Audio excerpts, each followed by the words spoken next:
Yo, how we doing? Nya, I'm gonna call you Nya. That's it. That's your name now, Nya. What up? What up?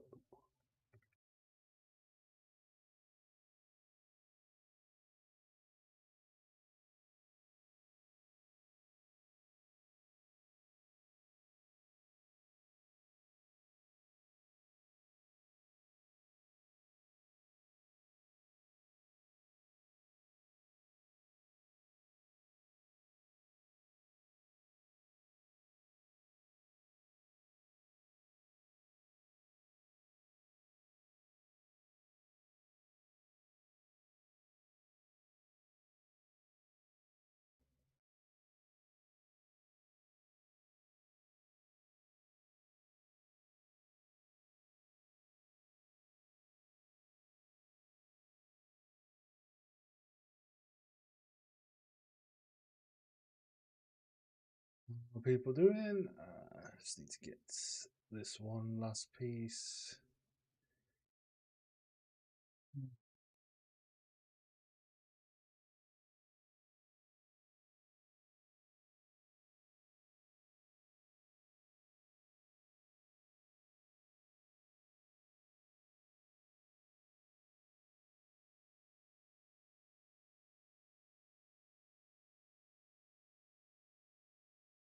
Yeah, how are people doing? Welcome again to another strum. This is the last week before we go back to the house.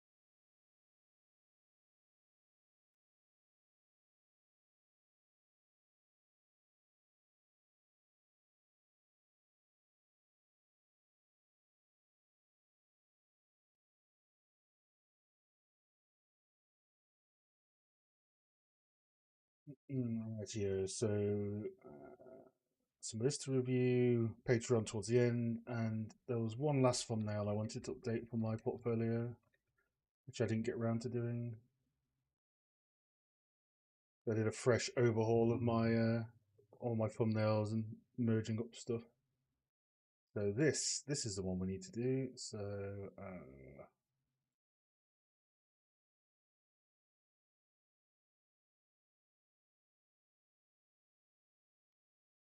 Yeah, how are we all doing, folks? All good? Let people roll on in.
Let's do this.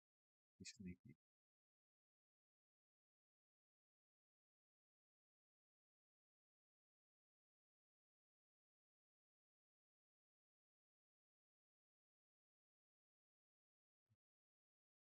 There for now.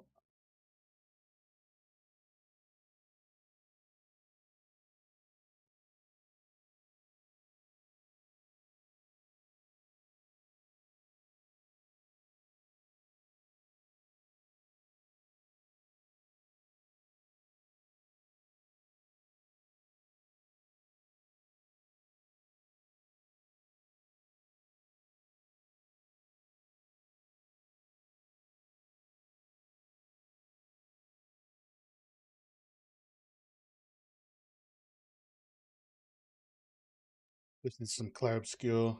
We'll obviously have to mute it on stream. Copyright. Welcome, Leah. Welcome. We'll get started in a minute. Pretty chill stream today.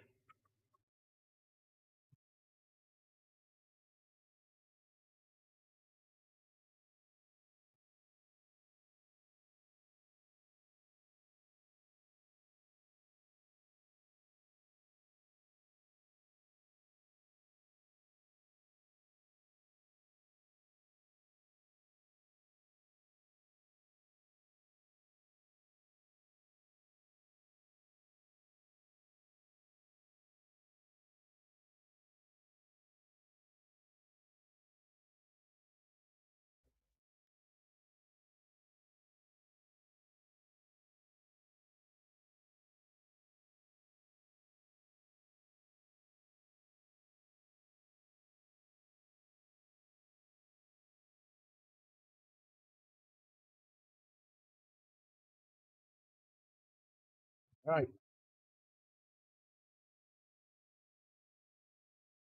So, yes, we're going to be returning next week to the house. This will be the last week of the miscellaneous and lighting stuff. Since we finished up all we wanted to do with lighting over that layoff period.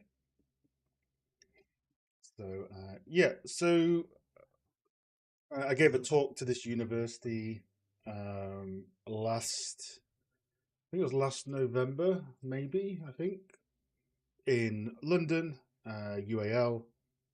And I said, if some of the students wanted to reach out for their final projects, we can give some feedback. And I am a chunk of his word. So, we've had 3 students reach out for their final major projects, want some lighting advice, just composition advice. We are going to do that. And then we'll see if we get time for me to fix up some of my thumbnails, which I've done most of. And then we'll, of course, do the open call for Patreon work review and updates.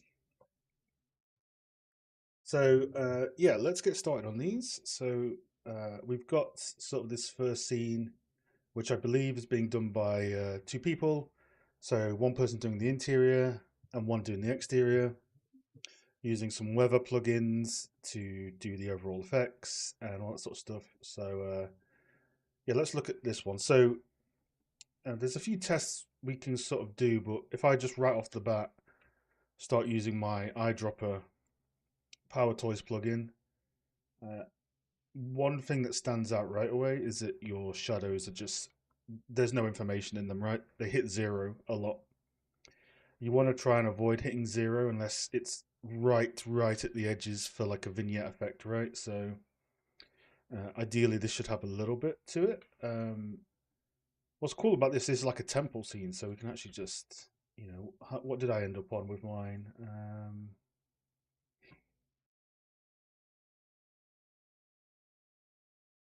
Yeah, so you see like I'm at like 4 4 3 3 3 4 4 4 3 2.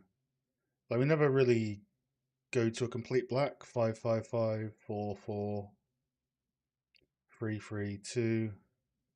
Even for the nighttime one, 4 4 5, and this one, which is quite moody, 4 4 3 3. So yeah, you want to make sure that you don't drop to black.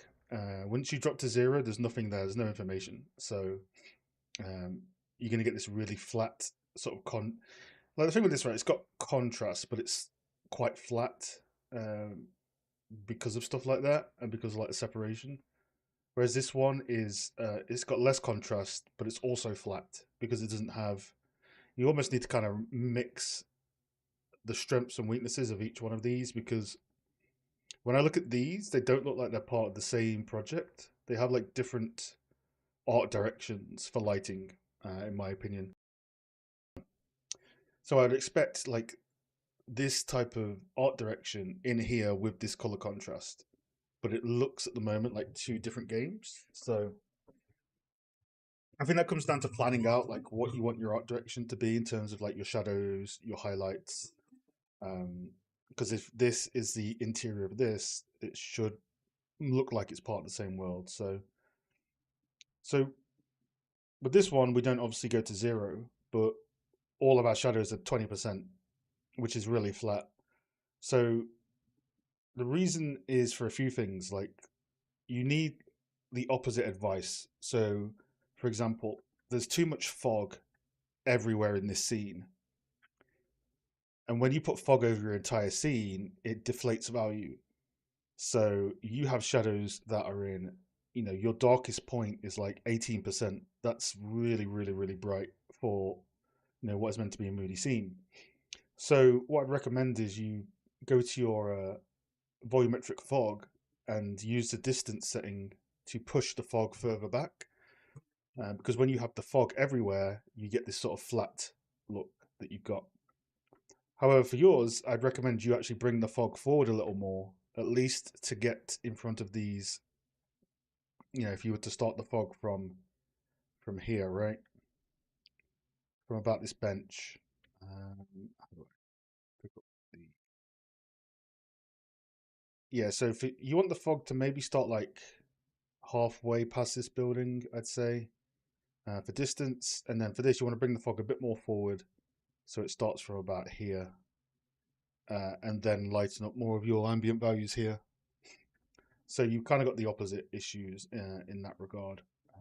I think the camera angles are pretty cool for the most part. Like I like this one. This is cool.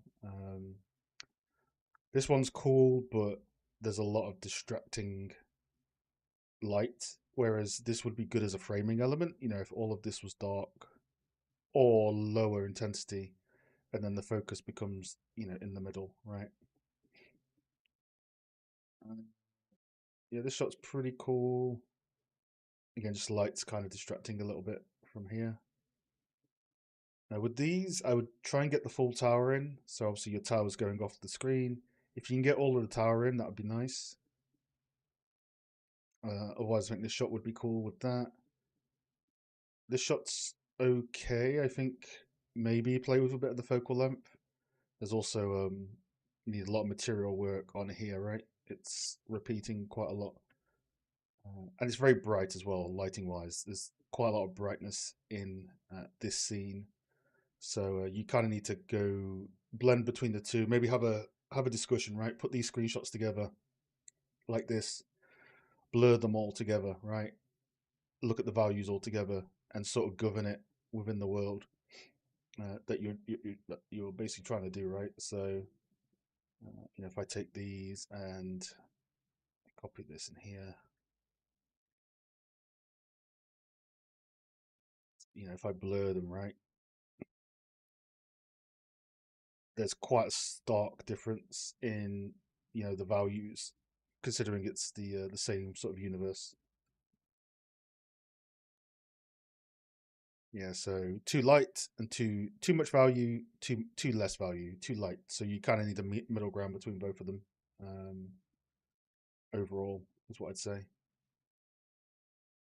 It's definitely a solid base. You just need to get them looking. It does look like two different people have lit them, which is the case. So you need to align together on how to make these look similar.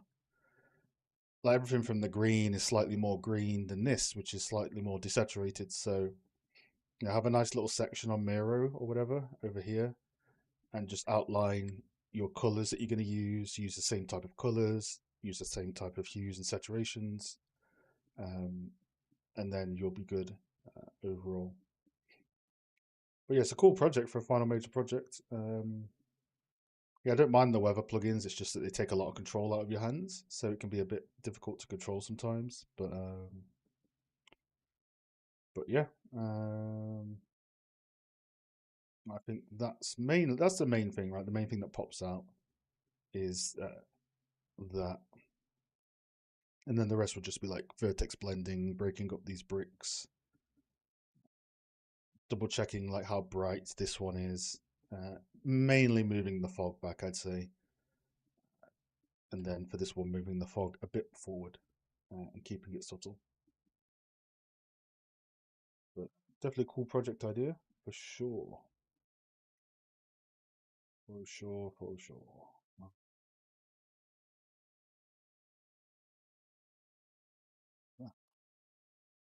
know what's going on here.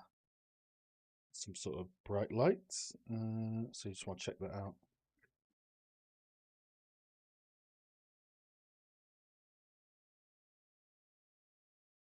Let's get the flames on. If it's going to emit light, let's make sure we've got the VFX flames.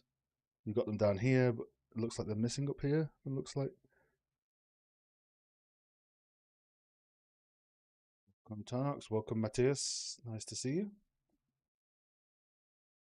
So yeah, my key is a lot of simplify. Simplify and try and make these 6 screenshots look like they belong from the same world. Some good reference for this would be, if you look at the Demon Souls remake, they have that would be some pretty good in-game reference. I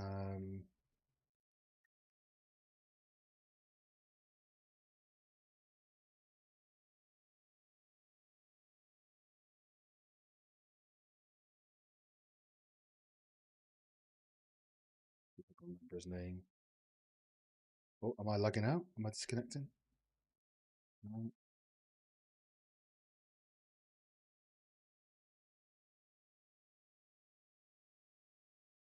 God, it's going all over the place. Oh, there he is. I just saw him.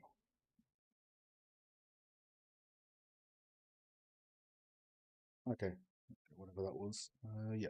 So this could be some good reference, like anything from Blue Point Studios or the Demon Souls remake. That's what this gives me color-wise. Like you're giving me the vibes of this, right? So have a look at these sort of things and look at like how dark they go, how light they go. It's everything's kind of soft and nothing's like too crazy dark. Again, they're going down to like 5%. They go right in the corners, they go to 0, but it's so far in the corner. It's fine. Like most of their ambiances are like 5% here. So yeah, I'd do a research pass, maybe using Dark Souls as reference, just to align your values so that it's not too harsh on the eyes or too soft on the eyes. That would be my sort of main point using those tools. But cool project. Next, we've got, so this was part of a video. Not going to watch the whole video on stream, but this video shows like it going from night to day and all the plants growing. It's pretty cool. I wanted to grab sort of 6 screenshots from here and have a look at them.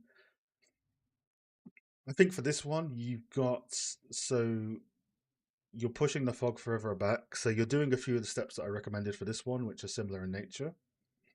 But I think for this one, if this is a nighttime scene, it's quite bright overall. So it comes off a little bit flat in some of these areas. Like I think this has a good start. However, it would have been cool to like try and get all this stuff here a bit darker, um, especially the bottoms, so you can't really see them kind of popping up, right? So try and have it blend softly going up. Yeah, just a bit bright. When stuff is bright, it's harder to get value out of it. So I think with your scene, because everything's a bit bright, it's harder to make focal points. Like you here, for example, like everything here is quite bright, so it's very difficult to get the focal point on this statue without artificially brightening it. Whereas everything had a dark base, you could pop this out easily with the justification that a light was, coming from this window. Even if you had a fake spotlight up here, um, there is enough sort of narrative context for that to come from the windows. Also, it's very blurry. Maybe that's because I took it from the video, but at least in the screenshot, just make sure this locked in. So yeah, I would expect compositionally, this stuff to be dark so that it frames, you imagine this being a lot darker, right? It turns into a symmetrical composition where the eye is sort of looking in and forward. For your daytime one, I didn't really have any notes on that. This daytime one's done pretty well. You've got some good value, some good brightness. Just be careful of either your whatever happening here, right? You've got some dark shadows really happening in here. You're going down to 1% in a daytime scene. So just check your ambient occlusion or whatever's going on here, distance fields. But this reads pretty well for the most part. I think you just need some breakup Like you've got a lot of tiling textures on a lot of surfaces. It just needs like a storytelling pass, So having like, for example, where meshes eat each other, yeah, where meshes meet each other, just having like some semblance of vert painting of like subtle dirt right, in between these little steps here. Maybe some vert painting or decals. You're just tying in the piece together. Um, because it's just two meshes crashed into each other. Same here where this meets the floor. I'd expect some sort of like transition, which you can do with virtual textures for the most part. I'm not sure if your rock's going afterwards, but let's get some more like a few more rocks over here, and then pebbles. Yeah, check your text. Check your textile density. Some stuff seems a bit blurry, and some stuff seems sharp. So just double check that your resolutions with a checker texture are within a reasonable range.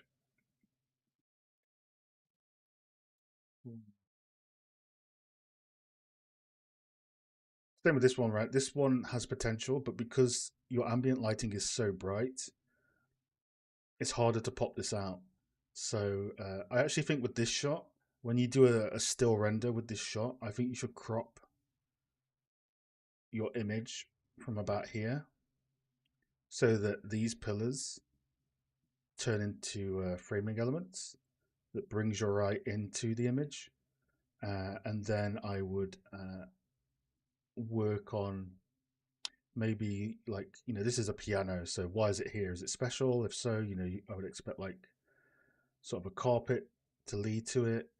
Just try and tie in the environment a bit more so that it's not like, okay, polycube with tiling texture, polycube, 1 2 3. Let's get some more like you know polycube with some trims, and then some trims, and some tiles are brought up, and then there's a carpet, and then think of like this. I would consider this as like layer one in your ingredient. A layer two would be having some more popped out trim. A layer two, three would be getting a carpet in, getting some subtle variation around the edges. These are all things that can just help break up big, large surfaces with tiling textures. But yeah, I would crop that in so that you can focus on here, get more of a light, maybe a spotlight up here to say it's like the moonlight that's casting into it. And that could be a pretty good shot as well. Check your gold. Something going on here with the gold. I'm not sure what. It looks very distracting. Like it's really shiny. So just check you've got a bit of dirt on there, or check the PBR values for it. More of this stuff. Like this stuff is great. Let's get more of this. So let's get some decal work on here. So maybe some leaks. Where corners meet, let's get some sort of intersection with like vertex painting. You just need to break up all your surfaces, essentially. The Assassin's Creed videos I did on YouTube are pretty good for this. They break up with texturing, props, even foliage. Like if you're not going to add foliage, it's understandable, but you can do a few texture blends on this, right, to get this stuff to pop much more. All that sort of jazz. No worries, George. Hey man, got a quick question. Working on a character in my free time. Depends if it looks good. Like no one's really going to judge the character unless it looks really potato, right? So if you're going to use the character just to move around your environment, sure. But I wouldn't put a standalone character piece as an environment artist unless it's a statue. Otherwise, it doesn't make much sense, right? So some smaller detail and then some larger detail with vert painting, where you're sort of blending between dirt and verts, and then yeah, carry on with your decals if you can. Same here. Let's get some up dirt on here. You can use a world space texture so that you're sort of gradienting, and then you fade into nothing. Same here. Gradient into nothing. Just lots of gradients and breakup is what it needs. It's a good solid initial pass. Probably, I'm not sure the context of the scene, right? If it's a mixture of assets or if your own or not, but it is quite a big project, so you probably have scoped yourself out of detail, which happens all the time. So don't worry about it. It's just something to learn for the next project.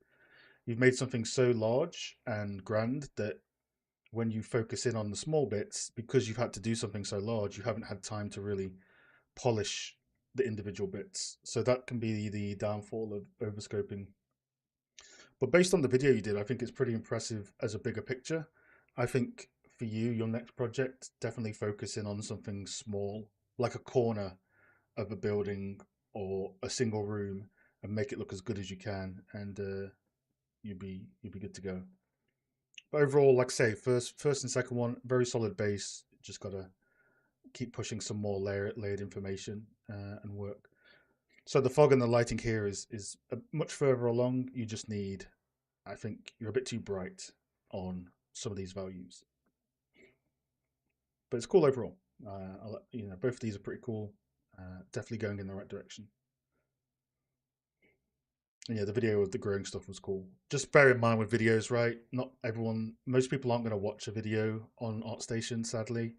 So having small 10, 15-second clips for your ArtStation is often, better. So I guess for the main video for your project, it's going to be awesome.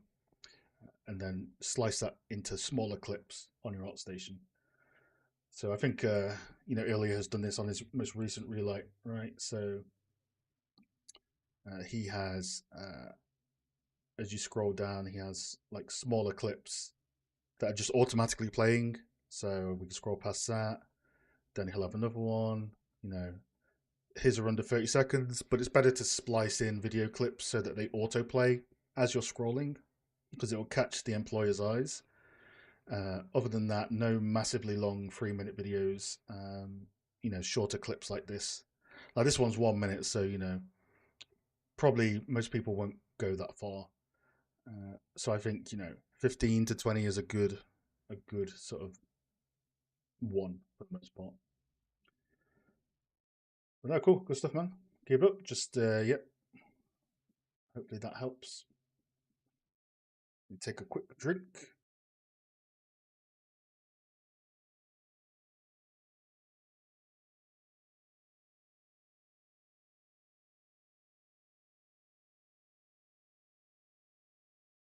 And then this third one, you guys are all doing like really cool projects, by the way. Like it's all very demonic and demon soulsy. So I don't know if it's your brief or if you just all have the same vibe, but it's really cool project ideas. This type of genre is really cool to do. So you guys are doing some really unique project ideas, which is cool.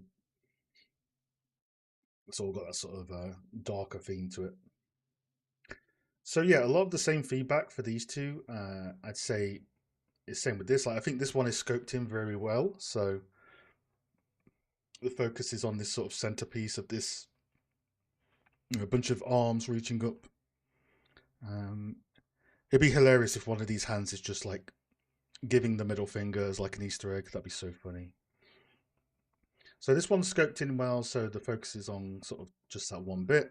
I say you have similar issues to the first piece. So if I just bring up my Power Toys color picker, um, you're at 0 for a lot of things. Like 0, we want to avoid 0 as much as we can.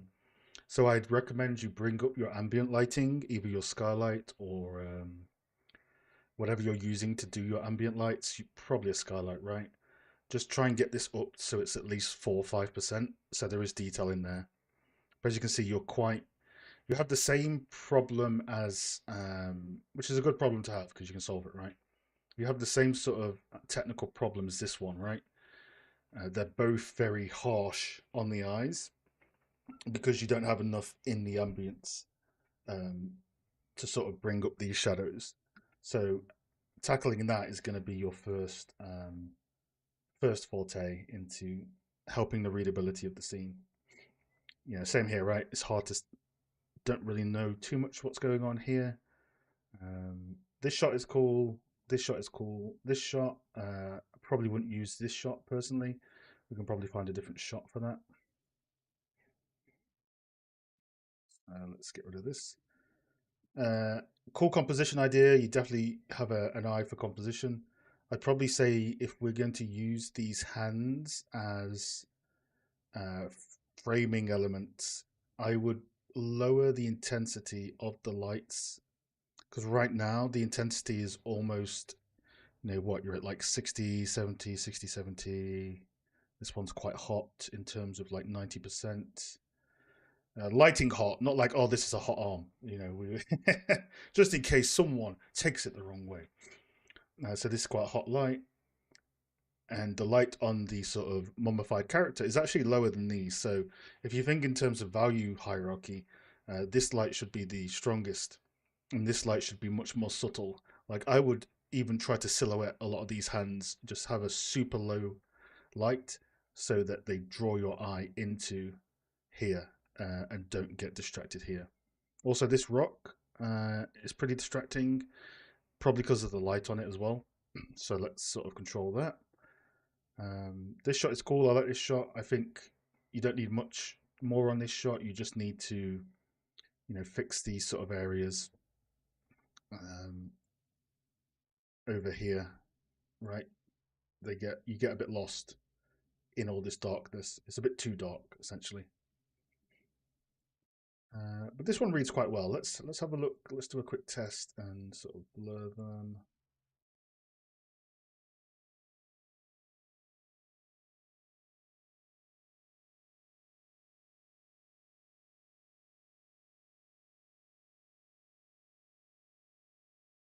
Yeah, if you're typing in the chat, I'll try and catch up when I can.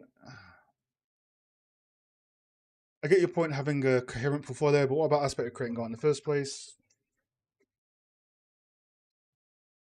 Yeah, exactly what Tannock said, right? There is enough of a creative flexibility within each specialism to do a lot of things, right? So unless you want to be a generalist, you can make a character for fun. I mean, you don't have to put it on your portfolio, right? If you want to just make it as a learning piece. But as soon as it goes on a portfolio, that's when it's going to be assessed as a, you know, is it a generalist? Is it this? Is it that? Everything on the portfolio needs to be hyper focused into the most quality images you can when starting out, especially. Have a look at your values and blur it. So a good test you can do is if you blur something and you blur it by like 30, do you get some cool shapes? So with this one, we get like, we can see that we have some sort of point of focus going on here. So we're drawing in almost like a sort of shape like this. Which when we look at the image, right, uh, we're losing a little bit of these sort of tentacle chopped off things. So maybe we can add some to help these pop out a bit more. Maybe we can add some rim light here, just very subtle. Uh, this one's got some light. I'd maybe have this one fade a bit more into shadow, and then this. I don't mind this. This is okay actually. Let's just get this type of ambience back here that you have over here, because this one stands out really, really obviously as well. We can see there's a sort of difference in value, right? You have a lot brighter values in the one image versus the other. So maybe let's blur it less so it's a bit more obvious. Yeah. So you can see, right, your sort of first tentacle is reading because you've got that strong light on it, which is over here, right? This is the focal point in the middle. That's great. This one gets lost a bit, so I think a bit of key lighting on the side would be good. And then if we just bring up the values a little bit on these sides so they're not zero, that's going to be really cool. We can see in this one, right, it's not as clear. Like it's almost like a abstract sort of swirly thing. So if you were to darken these arms much more, what's going to happen is the focal point is going to be here when it's blurred, right? So if you can see, then we'll have this orb up here, but all of this will be dark. So being able to blur your image, especially in black and white, is a good sort of test of like how your values are reading. My main advice would be simplify. Simplify as much lighting, think of value structure. You can't go wrong with fundamental um, value structure, right? Uh, this sort of stuff, like this sort of stuff, is so overlooked. But if you can get a value structure, it's going to help so much in your lighting. That's sort of the biggest thing I would say, right?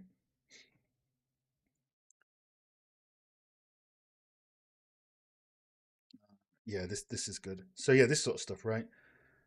You know, things are darker closer to the camera for moody scenes, right? Which a lot of your scenes here are moody.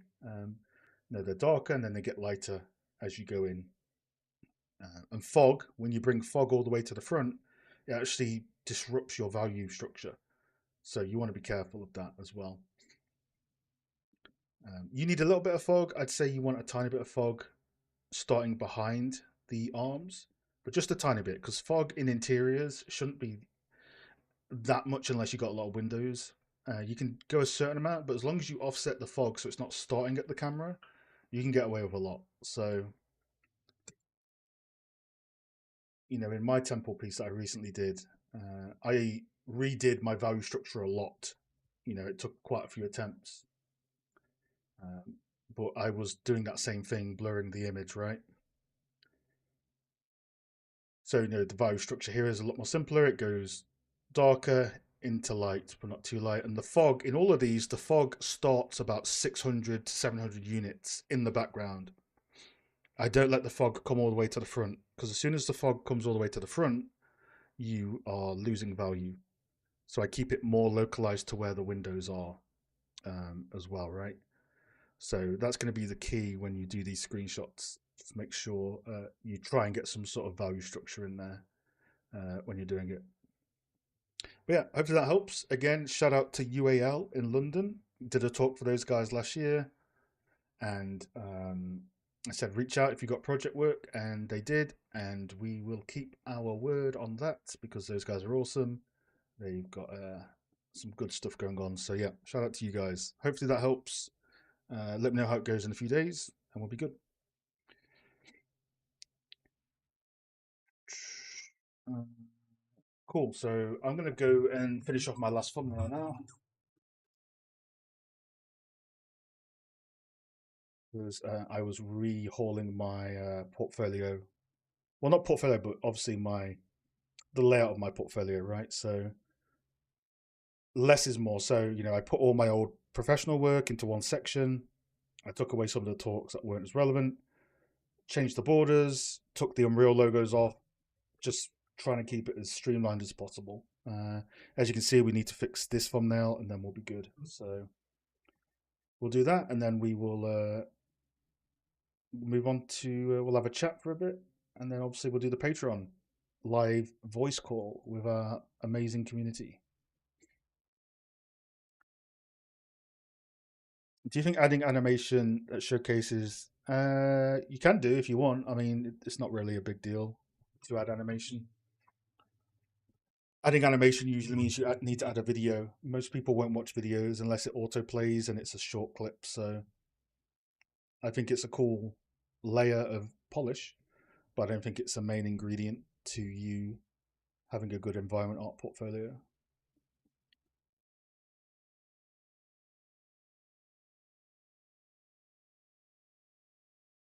George, are you still here, by the way?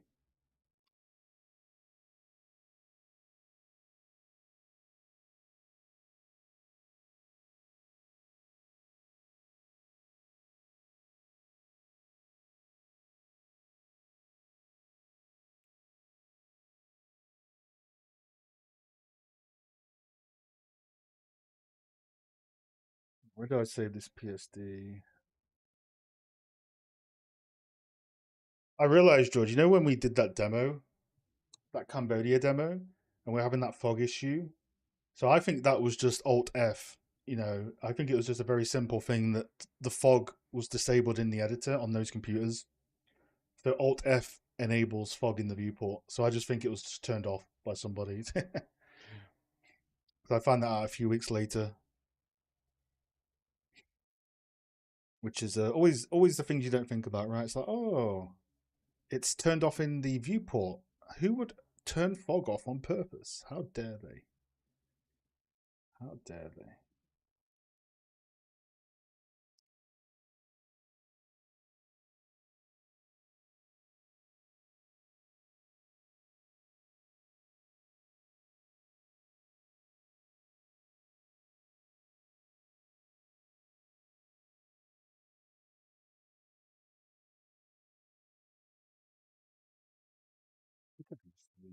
Disappointed.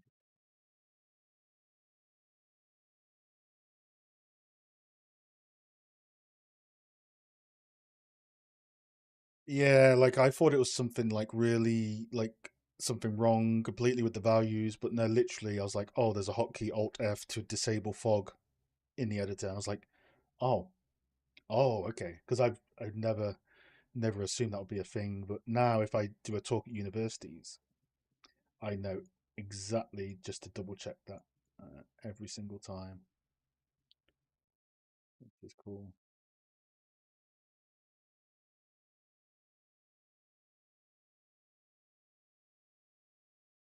Where is he? There he is.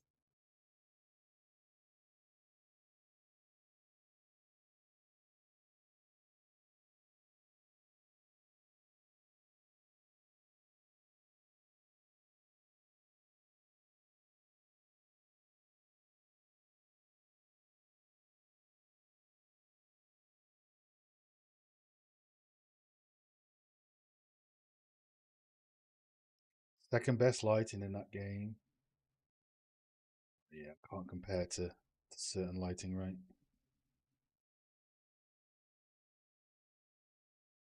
Gotta get good.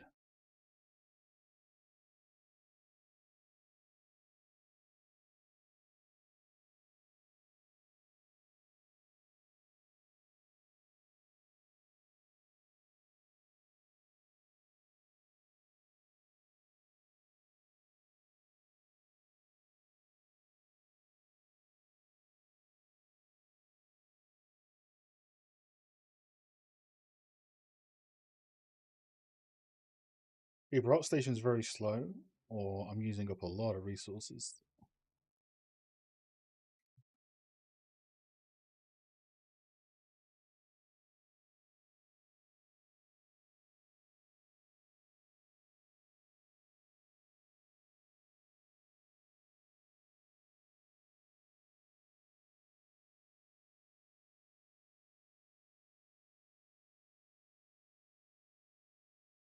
Vasesh, there it is.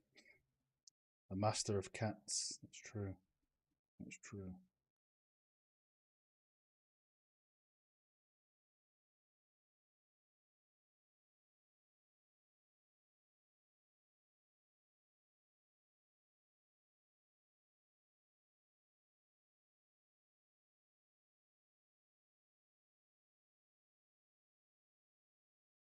Still get PTSD on this act of the game.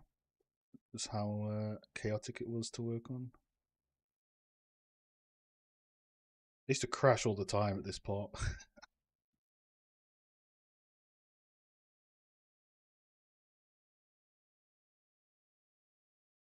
I still think the Kermit Wendigo is the best thing. I was so tempted to just put that in. Like Kermit Wendigo, just it's got better lighting than what we have. I mean, look at this. Friggin' look at the light response. The goat. It's like, damn. It's like, you don't mess with me. It's my Kermit voice. This one was my favorite. It's the best one.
You got to play it with the mod, George. It's the best.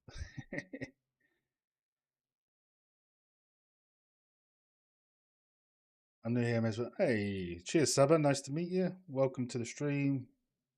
Stream every Thursday for 2.5 hours, and we chat with the community.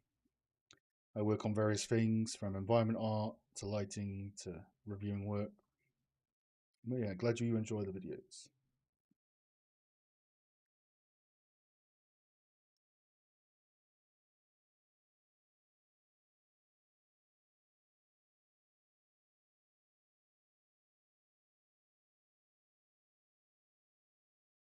You graduating this year, George, or have you got a another term?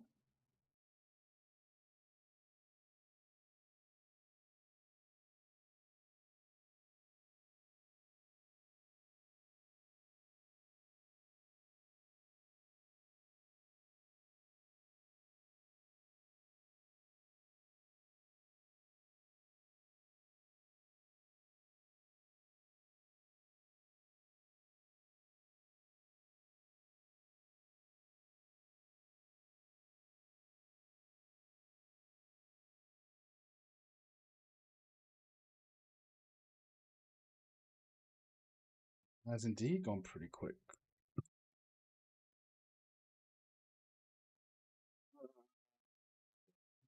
A little bit.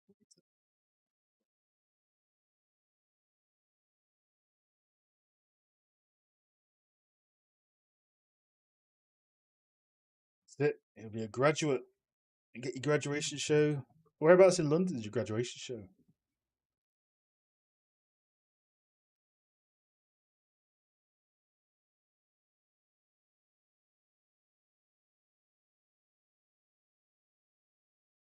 Doing our own thing for a little bit, Saba. Did a few pieces of work at the beginning.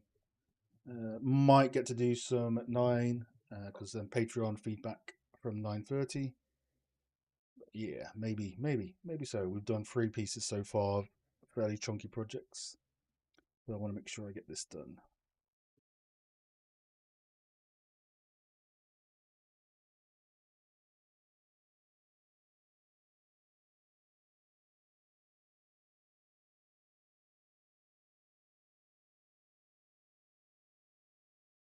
LCC.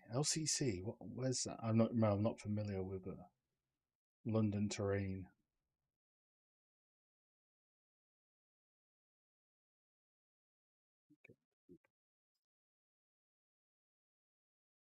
Yeah, I didn't realize how many UALs there are in London. When I first was learning the route to your university, there was like a something with the exact same name as your college, like on the other side of London. So that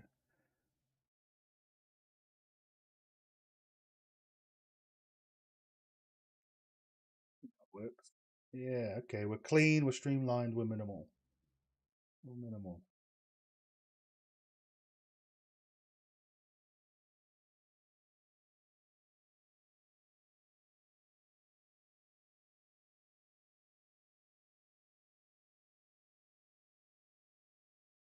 So many UALs. Oh, you're doing it place where you had the lecture. That's cool. Cool.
Let's see. Let's go back to our blueprint if it loads up. Taking a while though. Things are slow. Things are slow.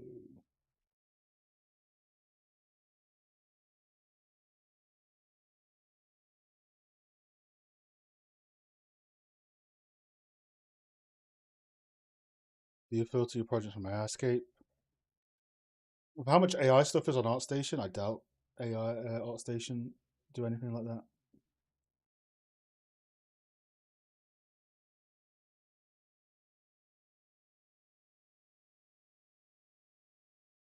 Thinking account.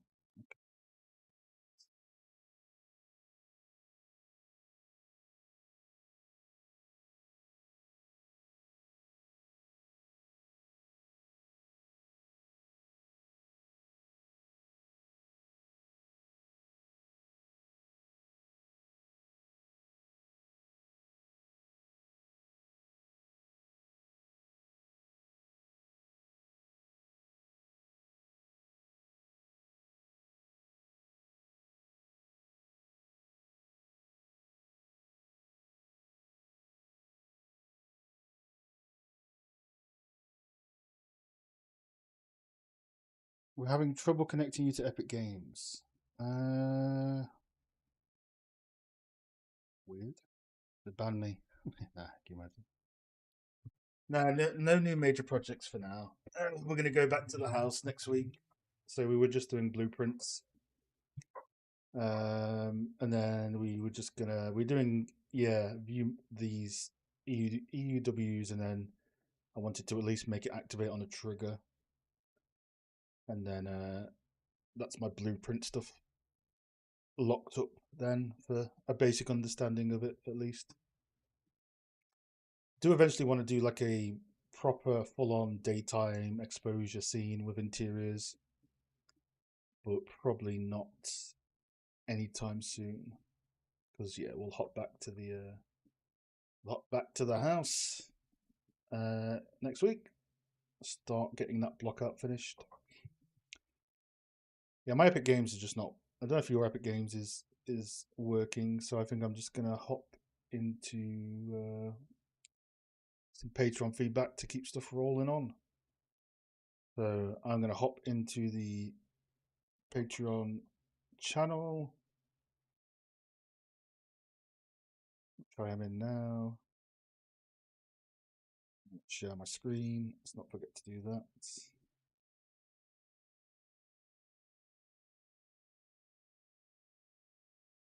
My Nitro. I see 3 people in there. Is it going to be the same 2 people as last week?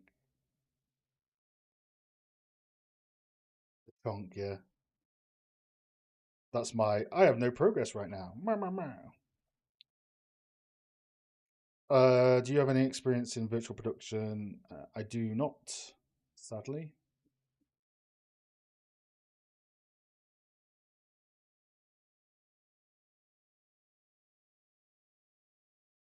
Hmm. Uh, is my Discord sound working? It doesn't sound like it. No, because I see a Leah, but I don't.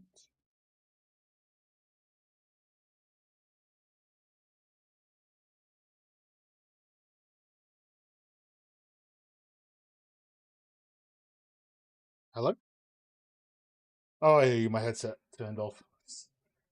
It turns off after a while with no activity.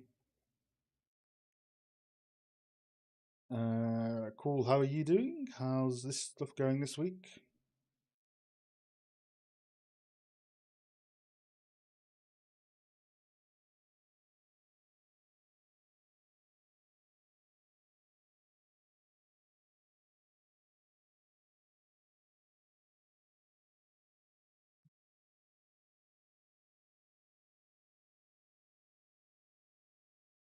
Oh yeah. The brick wall looks cool.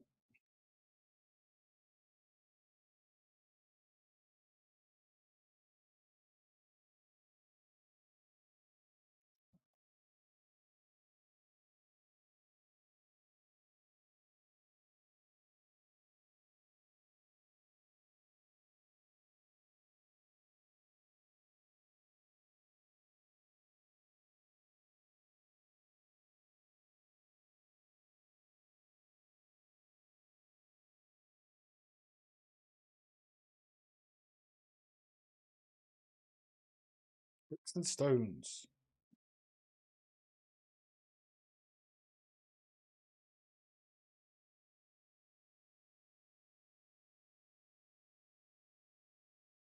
What's this image over here? Like what's that? Oh, welcome partner. Yeah. Oh, see one cat. See, told you one cat. So there's proof on stream. There's only one cat. Thank you for that. Leah does not have two cats. Anyway, yes, thanks for the welcoming committee.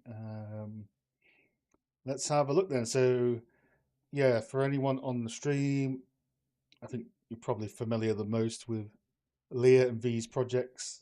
They're the only ones that come in each week anymore for this.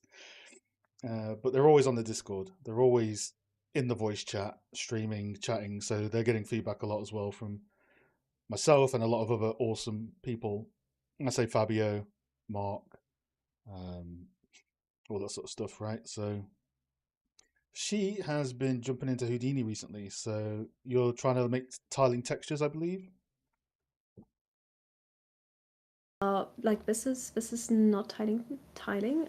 This is just procedural bricks basically. Yeah. But at the start, yeah, I basically started and wanted to do some work on some walls, right? And that's why I started with the ZBrush to Substance Designer pipeline. Wasn't too happy with that for now. And then basically, yeah, did started learning Houdini, started basically doing bricks with Houdini, and it definitely like the geometry already feels so much better. Yeah. Cool, cool. So yeah, shout out to Fabio again.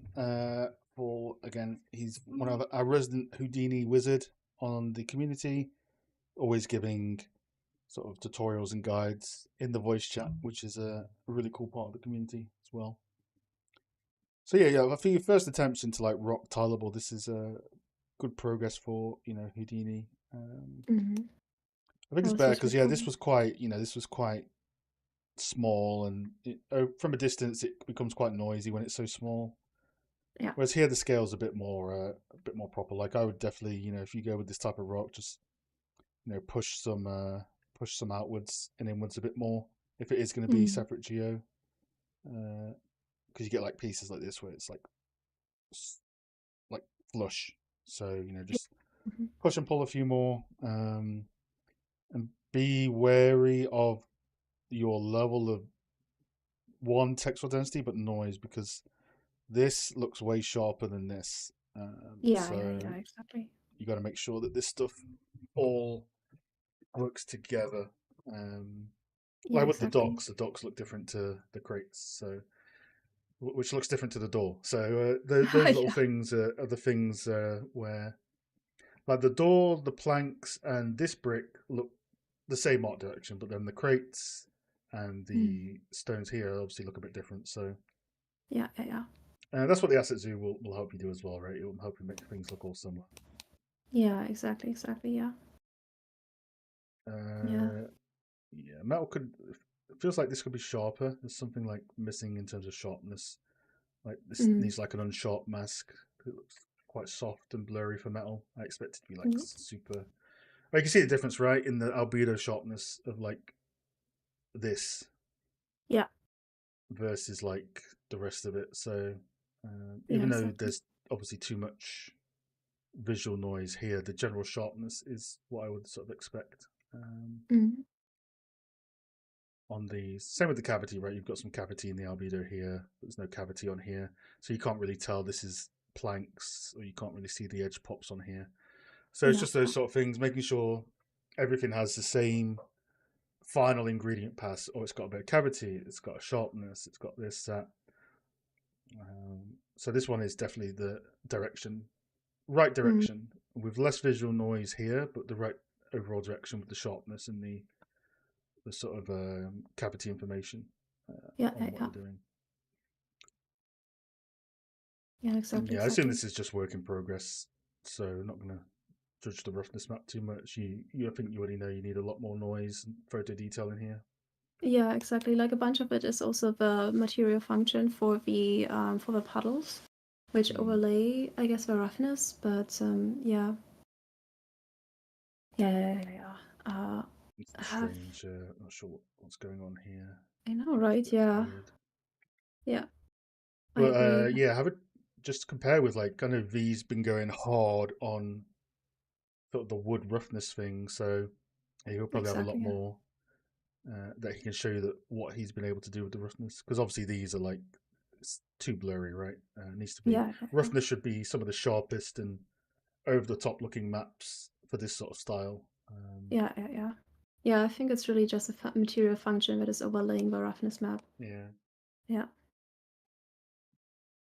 So yeah. let's strip that back. Yeah. True, true, true. So how are you finding the Houdini experience so far? Because you've not used it before, have you? Yeah, I think it's my third day doing Houdini. Good progress for 3 days. Yeah, thank you, thank you. Yeah, it's honestly, yeah, it's fun. Like I'm very much motivated by the possibilities of what you can do in Houdini, so that's gonna Mhm. drive me forward. Also, learning Substance Designer before Houdini is definitely a plus because now I kind of already know I guess the procedural setup and how things are working, stacking up. And yeah, now it's basically just learning a new vocabulary of commands and nodes, right? Yeah, sure. Yeah. Yeah, this sculpt is pretty good. Just be careful, like the more noise you add, the less flexible it is. So Yeah, yeah, yeah. it gets a bit too. This matte cap's good for that. When it starts to get like very gummy, like here it's getting very gummy. Like Mm. when the cavity becomes too strong, you probably have too much noise. Yeah, gotcha, gotcha. So this can help you. There's also some like I don't know. I can see like some sort of cross hatching here, which isn't going to Yeah. read very well in games, sadly. So Gotcha. um, yeah, this one looks.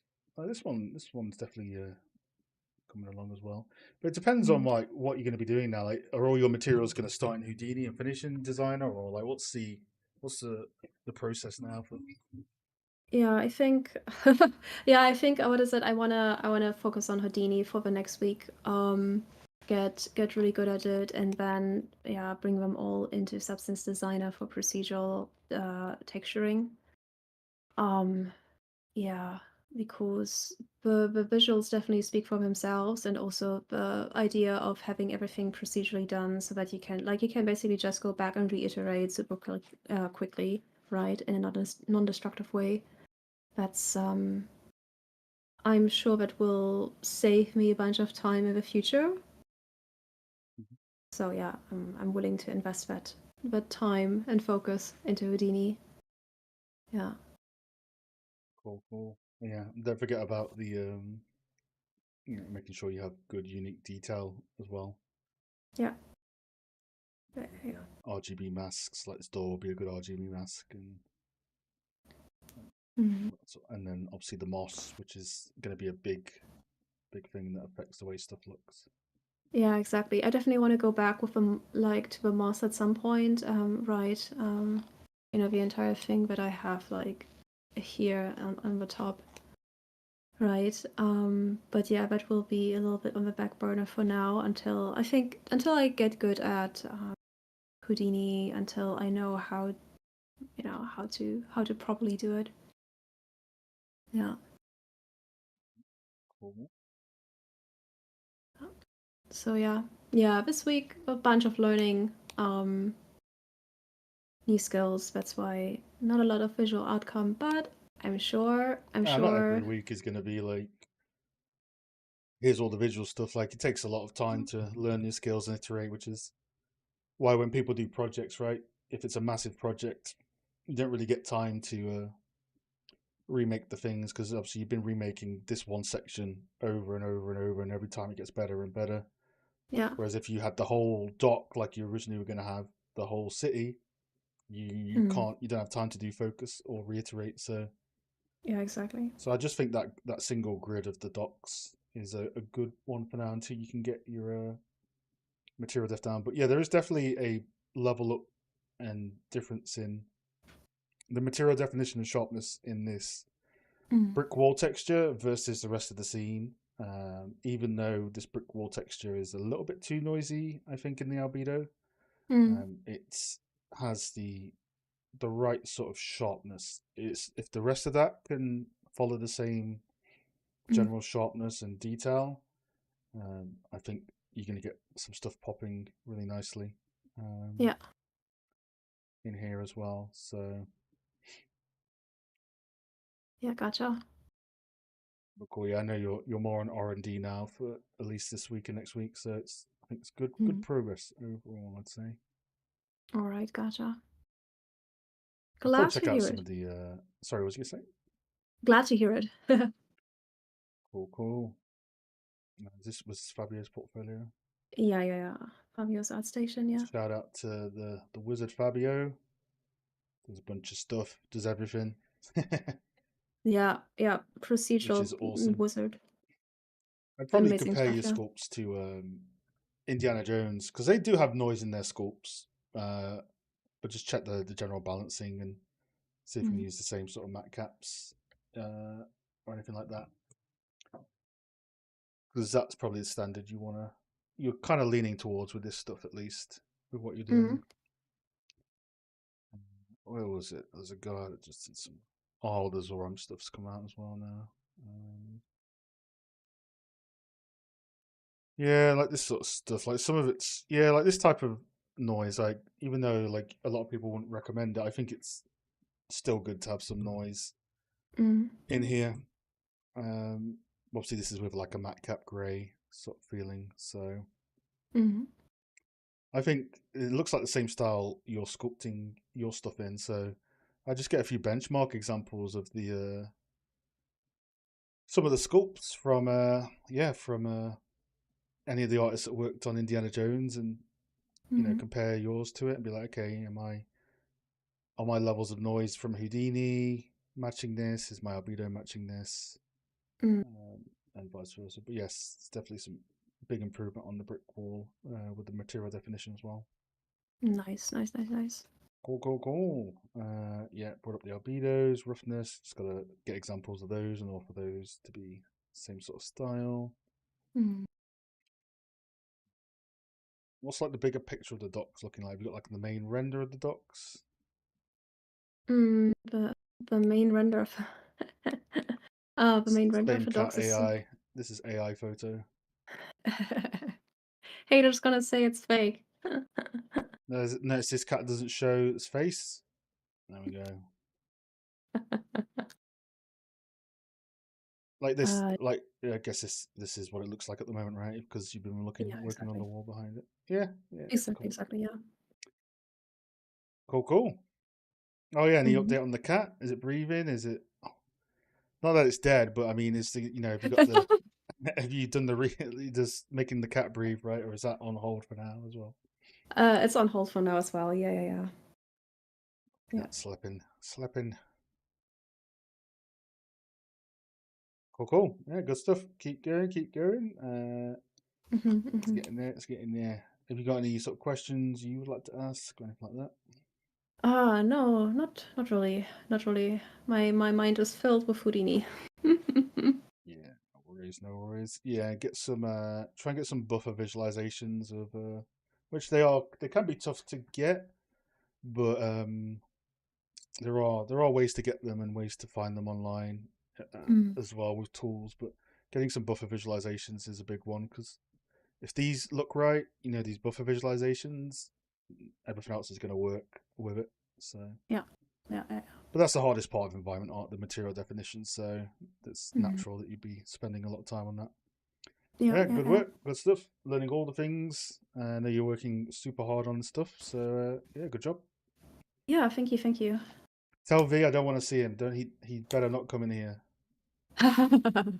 All right, all right. I shall tell him. All Cool. right. Good job. See Keep up. ya. Peace. Thank you. Bye bye.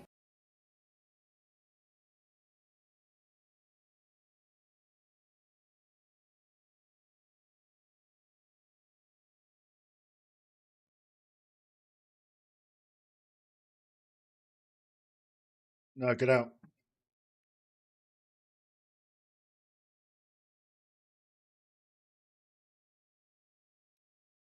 Get Don't out of want to see here. me. Get Hmm? out of here. What are you doing here? What did I do? I'll let you in this week. It's fine. It's Huh? fine. No, no. How are you? How's things? What's up? How's all Yeah, things? What have you been working on? Let us all know. this week was uh there was a lot of experimentation with a lot of stuff. Hmm. So last week I had my RGB mask and vertex color and the color ID maps, and I got some feedback to improve upon them. But as I was doing that, I also got to know that m- my master material is becoming too complex with all these Hmm. different word painting, RGB masking, and other stuff. So I decided to make a new system for this thing, and I started working on material layering system.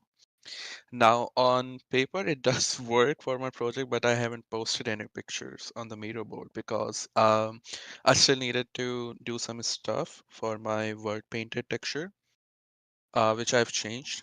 So in the second picture, as you can see, okay, so previously what I did is for my second and third layer, I used a different variation of my same base wood texture. But um, few days back, I made a new mud texture, and I then learned it with the height map of the base wood to get some ground dirt. And uh, for the third, or sorry, so for the B channel of my word paint, I made a scratched variation of the wood texture to add on those corners. So yeah, this is what it looks like. Yeah. Do you have And a last before night, after or A B of these same angles? of the same angle, I mean it's not Yeah. If you can save like a particularly, but bookmark it's of the same angle each week, it'd be nice to for people to see. okay, okay, okay, gotcha. Be able to swap it in.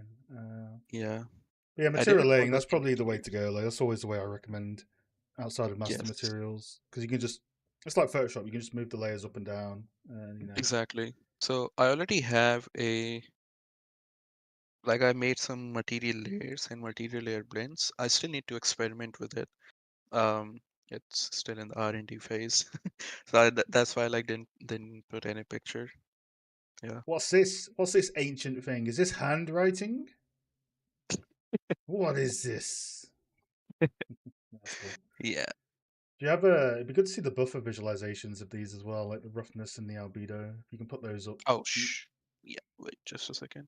it looks cool though. It looks a lot better. Like it's starting to look like sharp material definition.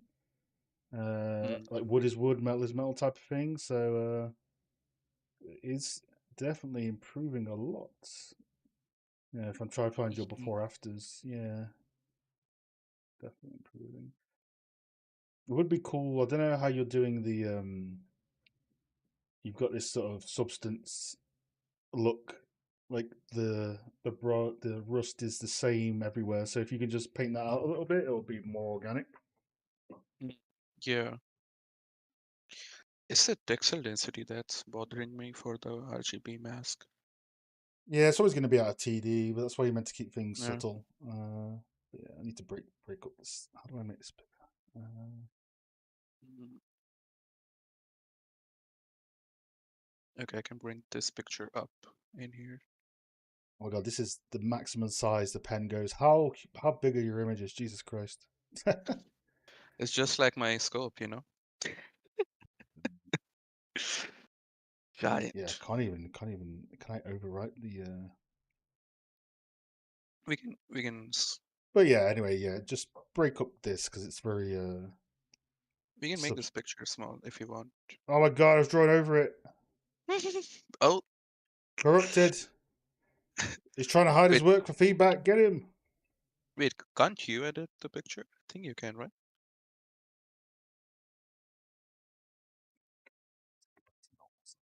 Yeah, just break this up.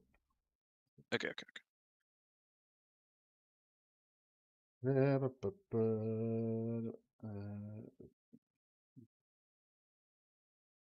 Yeah, the wood's looking cool.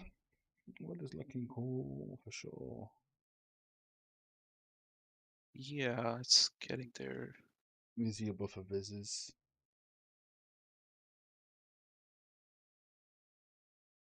Yeah, cool, cool. Need to fix that's the blue channel wood texture Yeah, that is being painted over, the which needs bit. to be fixed. Yeah, Yes, it's just a the very blending contrasty. between it. Yes. We Uh, definitely want to see some the some the curvature here as well. the reason is for the dull texture at the bottom, that is being also blended with a grunge map, which is not the case for the scratched wood. I didn't find any good grunge map to blend it with. That's why Maybe it's see if like you can blur the anyway. transition a bit more or something like that. Yeah. Definitely want to see some cavity on all this, right? Mm-hmm. Some edge cavity. That's really good in the roughness to have. Okay. We don't currently have that. Um, yeah, there's some sort of I don't know what it is. It's like a motion blur. Got some sort of like vertical cross hatching on your textures in here. Yeah, I realized that I need to fix the orientation of the scratch on my wood texture. Oh, have you made it Uh, vertical? it, yeah, it's vertical. Okay, Yes. okay, that'll explain it. Yeah. Mm-hmm. And for this as well, this is obviously depending on what this is. Would this look better as a brushed metal, or you've got to try out different things with here because it looks very Splotchy. just yeah. There needs to be Mm, some localized detail in these maps, which okay. like you have signs of it in your albedo, from what I can see. Where's your albedo buffer? Oh wait. Um, let me Big go through improvement though. Like your material definition is definitely coming along. So good job, good job. it. Mm-hmm. Thank you. Let post it here. What's this? Oh, that's the older one, right? Yeah, that's the older one. Sorry. Yeah, yeah, yeah. So your base color is really coming on nicely. I just think, yeah, obviously this stuff here, right? Let's break this up for sure. Yeah. Um, I literally just added another grunge map in my RGB mask to break this repetition. I'll fix it. you have some intersection stuff here. Cool. I'm surprised that in the RGB mask you don't have at least any sort of curvature on the edges for the. You've got curvature rust, but on these Mm, bits you don't have any sort of like pop on the edges okay, okay. or subtle pop scratches. Yeah, I've also actually adjusted the intensity of my rust inside of my material instance. So maybe I just need to adjust it Yeah, even your more. albedo is really, really like the wood albedo is just like that's really good now. Don't really have any much to say about that. It's just got lots of nice variation in.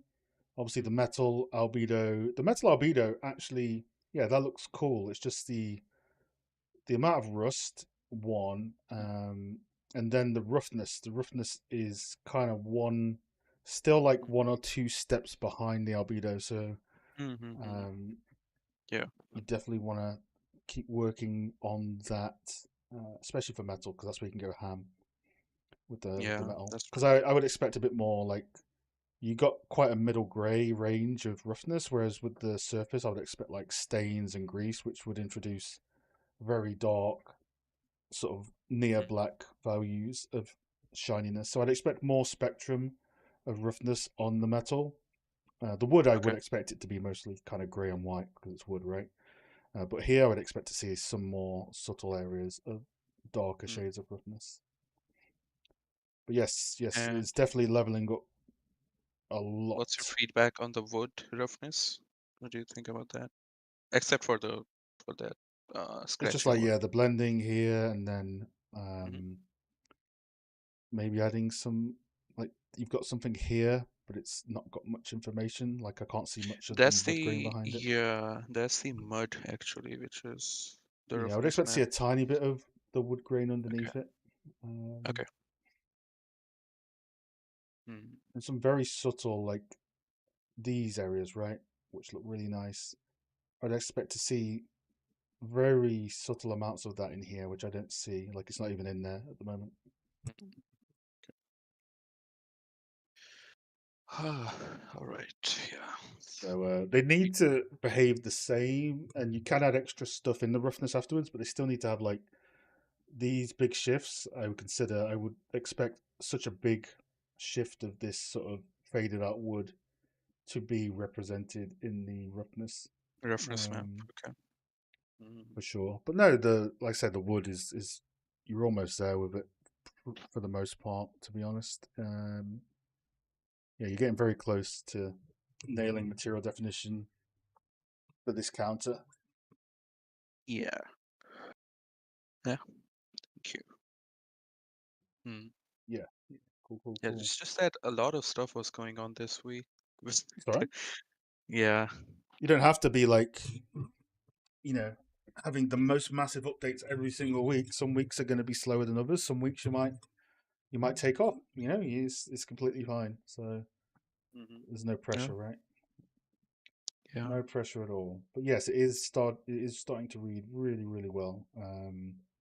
Like especially in the lit view. Like if you can just Yeah. nail, I say your albedos are like really like pretty much almost there. It's just the rest is Mm. going to be just like adding like There were model damage and stuff. some other stuff which I also experimented on. Sorry to break you up there. But I also did some work with custom primitive data for my neon lights Hmm. and some beer bottles to see if I can use them. So it was like if I have like 10 different bottles with same material instance, I can just change the primitive data Yeah, to change its albedo color, that just to reduce my draw calls. So but it's I cannot show it right now. It's that's all right. Yeah, all, yeah. yeah, I still Yeah, need to neon looks figure fine for those now. stuff It's out. just obviously it'll pop more at night time, but yeah, that's fine. It'd be good to see if you can get some sort of like subtle gradient on this Okay. beam, very Hmm. subtle inner gradient, and that would just help things pop a bit more. Um, do you want it to be green? I mean, green is that a color No, we'd want when we're eating to see, or what's the logic behind the green, like the story building of like white's green? Do they have special types of crystals to make it green, or ah, just it adds a bit more to the storytelling of the lore. okay, okay, okay. Hmm. But no, it's cool, cool, cool. Obviously, roof is still heavily work in progress. Yeah, it's just gonna be the metal. I think the roughness as a whole and the getting the signs of those maps in the roughness, like with the curvature and edge wear, and Hmm. stuff like that. But yes, this For view the here, when I look at this view, like when I'm yeah. just looking here, oops, at least for this bit, Hmm. I'm sort of looking you know, this in isolation. This is looking like what I would expect the albedo to look like. I mean, yeah, you can maybe add some tiny white scratches here and there, or have another Yeah. mask, but it's looking what I would expect it to look like in a studio. We just need to get the obviously the metal and then the roughness to match, which it isn't at the moment, but it's not far off. It's just getting your masks Yeah. right and all that Yeah. sort of stuff. Yeah. I'll focus on the metal texture this week then. Yeah. But Sure. cool, man. Really, really, really good progress on this. You can tell that you've been really deep diving into material definition because it's getting so better so quick, which is awesome. Thank you. Thank you. Yeah. For the lights, as you were talking, I just thought, would making light fixtures good idea for these fluorescent light bulbs? Which ones? Those neon lights, the fluorescent ones. Should I make like a light fixture blueprint? Well, like a lamp or Yeah, I was thinking to. It's just an idea to like make some custom texture for the filaments and stuff for the lights. Yeah, I mean, you could make a blueprint for it to like just change the color and emissive intensity, but I won't put any lights on it because it's just a big tube, right? There's no light that can really match that. So, Mm. but yeah, you could make a blueprint that changes the sign color pretty easily, so you can quickly art direct it, change the glow Yep. amount, and then it would be cool to see some sort of gradient, so it's not just pure green in the chunkier bar. Mm. So, but yeah, no, making a blueprint for that would be good. That'd be cool. You were doing that, right? So, last week regarding, was it the same stuff? The Yeah, that light was for signal? lights. Like yours would be much Okay, okay. simpler. You just want to plug in emissive amount, emissive color, and then for the actual gradient, it's up. You could make a quick horizontal trim feed with some gradients on, and Hmm. just map it to the tube, just to get some sort of information inside it. Um, Okay. you don't need to do it for these. Like I think these are fine because these Oh are no, just of course, yeah. micro. Won't be able Yeah, to see. Yeah. the other ones. But Hmm. yes, yeah. TD's looking pretty good here. Yeah, keep working away. Let's get the roughness up to the same standard and the metal, and it should be good. Yeah. All right. Thank you, Elliot. All That right, good progress, was man. Good great talking to you. progress. All right. See you later. Bye bye.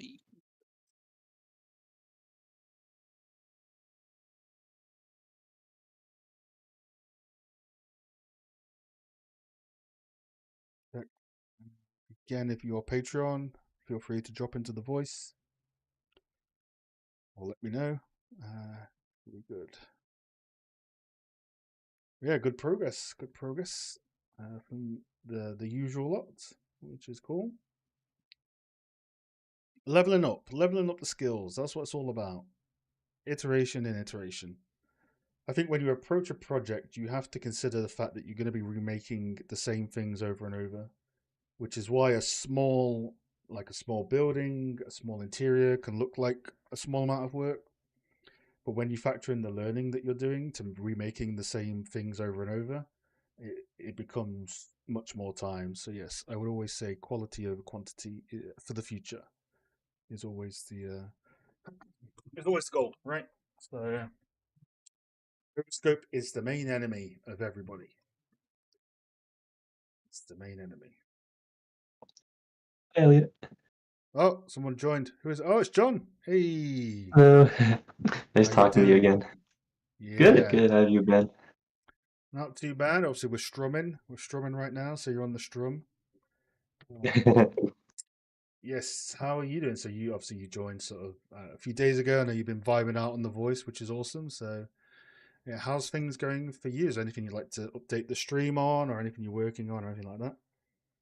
Yeah, I recently started a personal project a little bit ago, so I kind of wanted some feedbacks on the blockout I started as well as the lighting, just to make sure that's Absolutely. in a good direction.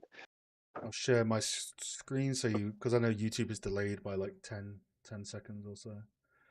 Gotcha.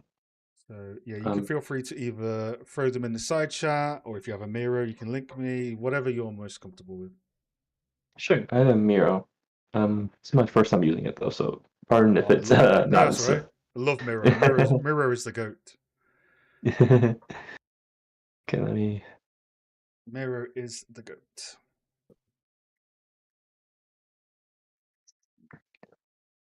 Okay, I'll paste the link in the Yeah, that's no chat. problem. Okay. Yeah. Coolio.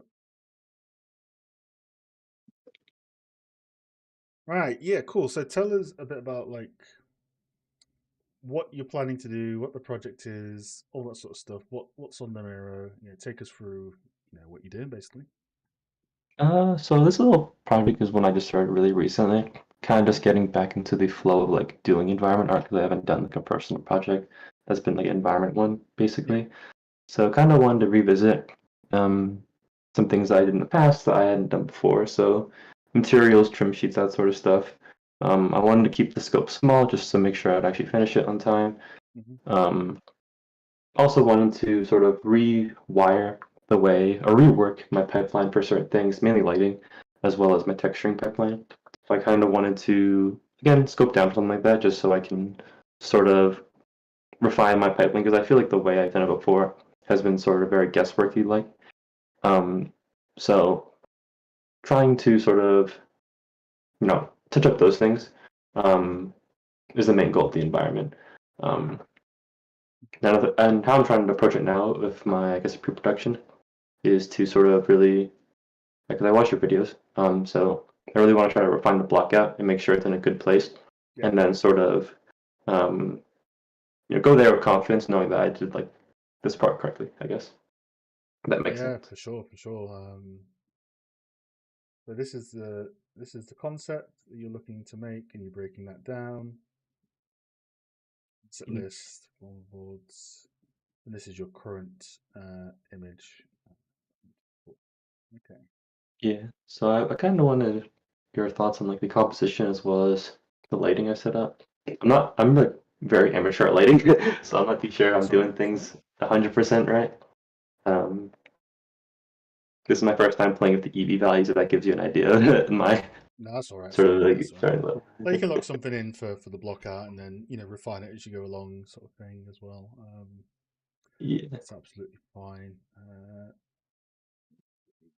Request editor rights. I'm taking over the ball. I'm invading. Now, if you just drop that in there for me, I'll be able to just move some stuff around. I'll copy it, so I don't Okay. want to mess up what you've done, but I'll copy some stuff. Where's the button to It's give usually access? there's usually up here. There's usually something that is like notifications, like where my mouse is on the Discord share screen. There's Oh, I usually see. something up here that says Elliot is requesting editor rights. Um, Not sure where the drop down menu there. Activity, maybe the little chat bubble one. Yeah, it might be activity. The one next to the oh, camera. If you can't find it, no worries. okay. We can take it from here. I think I did Right. it. I will refresh. If not, we can do it off stream. It's fine. Ah, yeah, I see it now. Cool, cool. Coolio. So let's see. How many hours do you think you've put in so far on the block out? Maybe like 5 or 6 or so. Maybe like 8. I haven't been keeping track.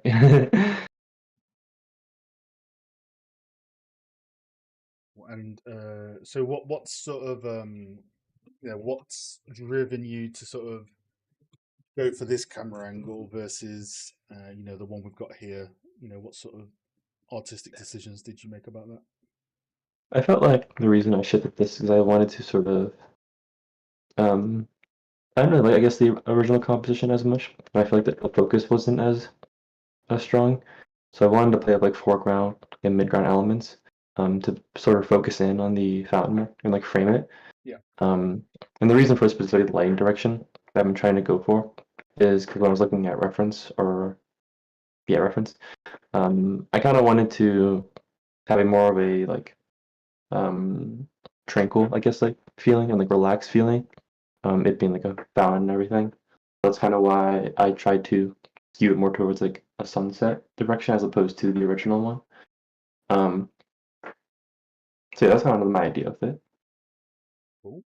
Yeah, I like I love framing elements, so I like the frame out elements you've got here at the moment. There's definitely a few things I would sort of look at as part of the block art process. So you're already kind of working on it, but as soon as you can, I would start to introduce just material color. The sooner you move to a colored block out, the better, because your lighting isn't going to respond to just like lighting responding to 50% gray is fine, but if you can get the colors in there of like roughly what the albedos are going to be, you can just color drop, right? Color drop these and just put them on. You're going to get much more separation. You'll get the red wood, looks like mahogany or whatever. You'll get the green accents and the little grassy verge bits. The sooner Mhm. you get those in, sort of the better the readability is going to be. So yeah, I really like this framing element. I think just be wary of yeah, I think where things end. So I'm just looking at like, I know you're still going to be ripping the block out, but I'm just looking at, for example, up here towards the right. So just stuff like this, right, where I would probably. So your mirror board's at the right scale because the pen is massive now. Everyone's got their own little scales. So yeah, just this sort of quadrant. I would probably shift the windows down a tiny bit, just so that you're avoiding this. You got this right, this sort of area where it's almost tangenting. So shift that down a tiny bit. Yeah, color pass will be my main feedback. It'll be interesting to see.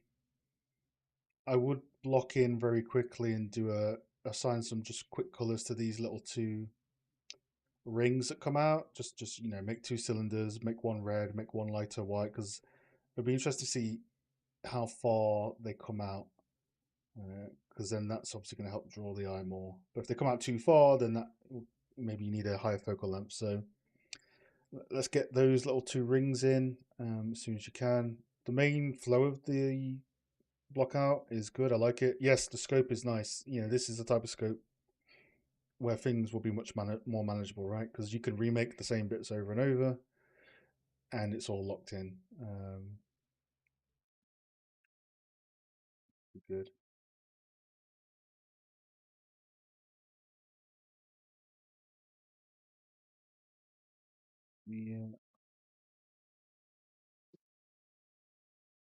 Yeah, I think really like you've done a solid job. I think it's just you're not doing any silhouette yet. You're not doing any of that sort of stuff. It's just I think for now we do a color pass on it, and then I could say you silhouette here, but you're obviously going to work on it straight and then do the silhouette afterwards. So no point me bringing out that at the moment.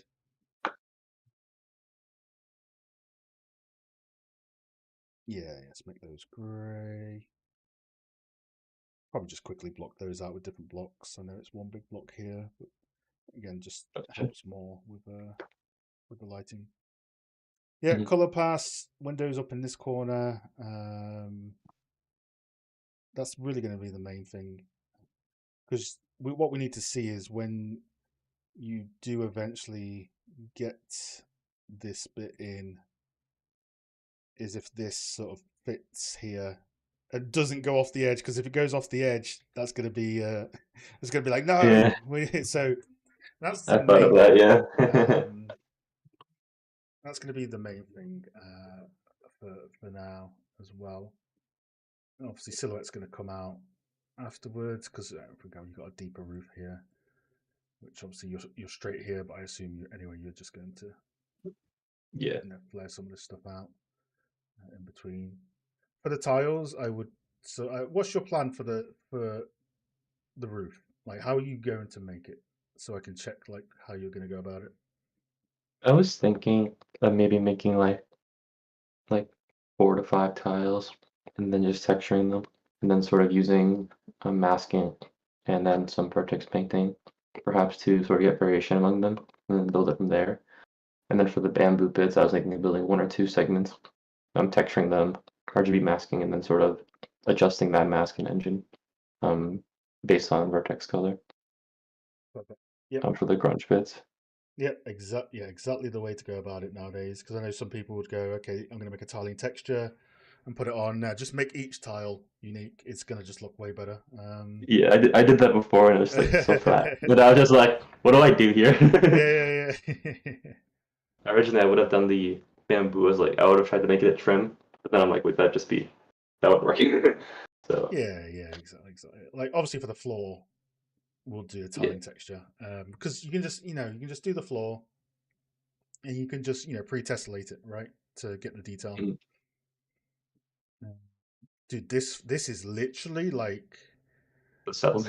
Substance Designer. What's it called? The way everyone does cracks. I think I wrote in my trim sheet. That's the cells pattern. Cells. I'll I'll probably expand on that. I like this bar. I like that this is a mesh, this is a mesh, and this is a mesh. So, let's get the back bar in. You're missing the back bar here. uh, I think it is. There's just super lighting Yeah, is just let's get. yeah. Yeah. So for me, color overall. These are a little bit smaller than what you've got, but I'm not too fussed really about that for now. It can be easily scaled back. Um, and obviously, each one of these is a separate mesh, which you can just make and put in, and then you'll get that natural seam line between it, Mhm. which is cool. Yes, I think other than that, really good block out. Everything's kind of in place. Just do those small adjustments, and yes, color pass. Color pass will be the big one for sure, for sure. Yeah, I agree. If you find that this is too dark, it depends, right? Because it's going to be dark anyway. But if you think it is starting Hmm. to become too dark, you can change the local shadow contrast in your post process. Right Okay. now, it doesn't seem too dark. It seems fine. Um, but if you do ever run into issues, because Unreal's very crunchy, local shadow contrast can be a one. But outside of that, I wouldn't touch anything else post processing wise other than exposure until you finish the block out. Um, Okay. So I no, should yeah, revisit the lighting after I do the color pass. yeah. I mean, you've locked in your EV for now. Like down the line, if you need to do a proper EV pass on it, it's all relative values. So like this one's pretty Mhm. straightforward, right? It's directional light. You've already got some good lighting in the way there. If you want this sort of tree, you can always do like a stencil, or you can always just put a tree out of the way of the camera Yeah. to bring stuff in and break it up. But no, like the grass bits are going to be quite short in yours, so we'll see how that looks. But it is pretty. There are a lot of plants and stuff down here, so we'll have to see how that looks, and if we want to bring the grass verges a bit higher, um, I see. or if you want to push that wall further back. Looking at it, because I know that in the concept, yeah, it depends what you're really going for. But I know that in sort of the concept, right, you've got the stair. There's quite a significant gap between the stair and the wall. It gets quite tight here, like so. Might be one to try out because obviously, if you get more of the green grass in there, it's more of a contrast. So I know example Gotcha. like things are a little bit wider down here overall compared to Yeah, yours. So I purposely made it a bit thinner because I had a bit of overlap when I made it wider with the pillars. mm. That makes sense. That's why I shortened it and had to shorten it that way, but maybe I should revisit that perhaps. Um, Yeah, I think maybe from here, like everything from here can just be pushed back a little bit more to create a bit more space. I think that would be pretty low risk. I don't think you would have much issues with that. Everything here is fine, right? You don't need to. It's just this section, just pushing this section back a little bit more. Because if you push it oh, back a I little see. bit more, you're gonna obviously get more room here to do your thing, right? Oh, that makes sense. Yeah. So it's just literally kind of almost like just this big, ignoring the temple, just pushing this sort of back a tad more. See how it looks. If it looks weird, we just go back, right? That's be super Yeah. quick to do. But yeah, big That's one a for me great is point. color pass for sure, color and values. If you want a cool layout to put your stuff in, we used to do this layout for people. Uh, if you just color it, it's gonna work. But if you want to really kind of lock in, you can do one of these for yours, and then it's like you'll know for sure that you're locked in on absolutely everything. So we call this the hybrid blockout pass, and basically it's a colored blockout, but with values that are respectable as well, like that super art fundamental side of things, which I know you're going to be good at already because your stylized work is super high level. So it just means that once you do the colored one and you look at the base color, are the colors not too saturated? Are they just right? Are the values good? Are they not too bright, not too dark?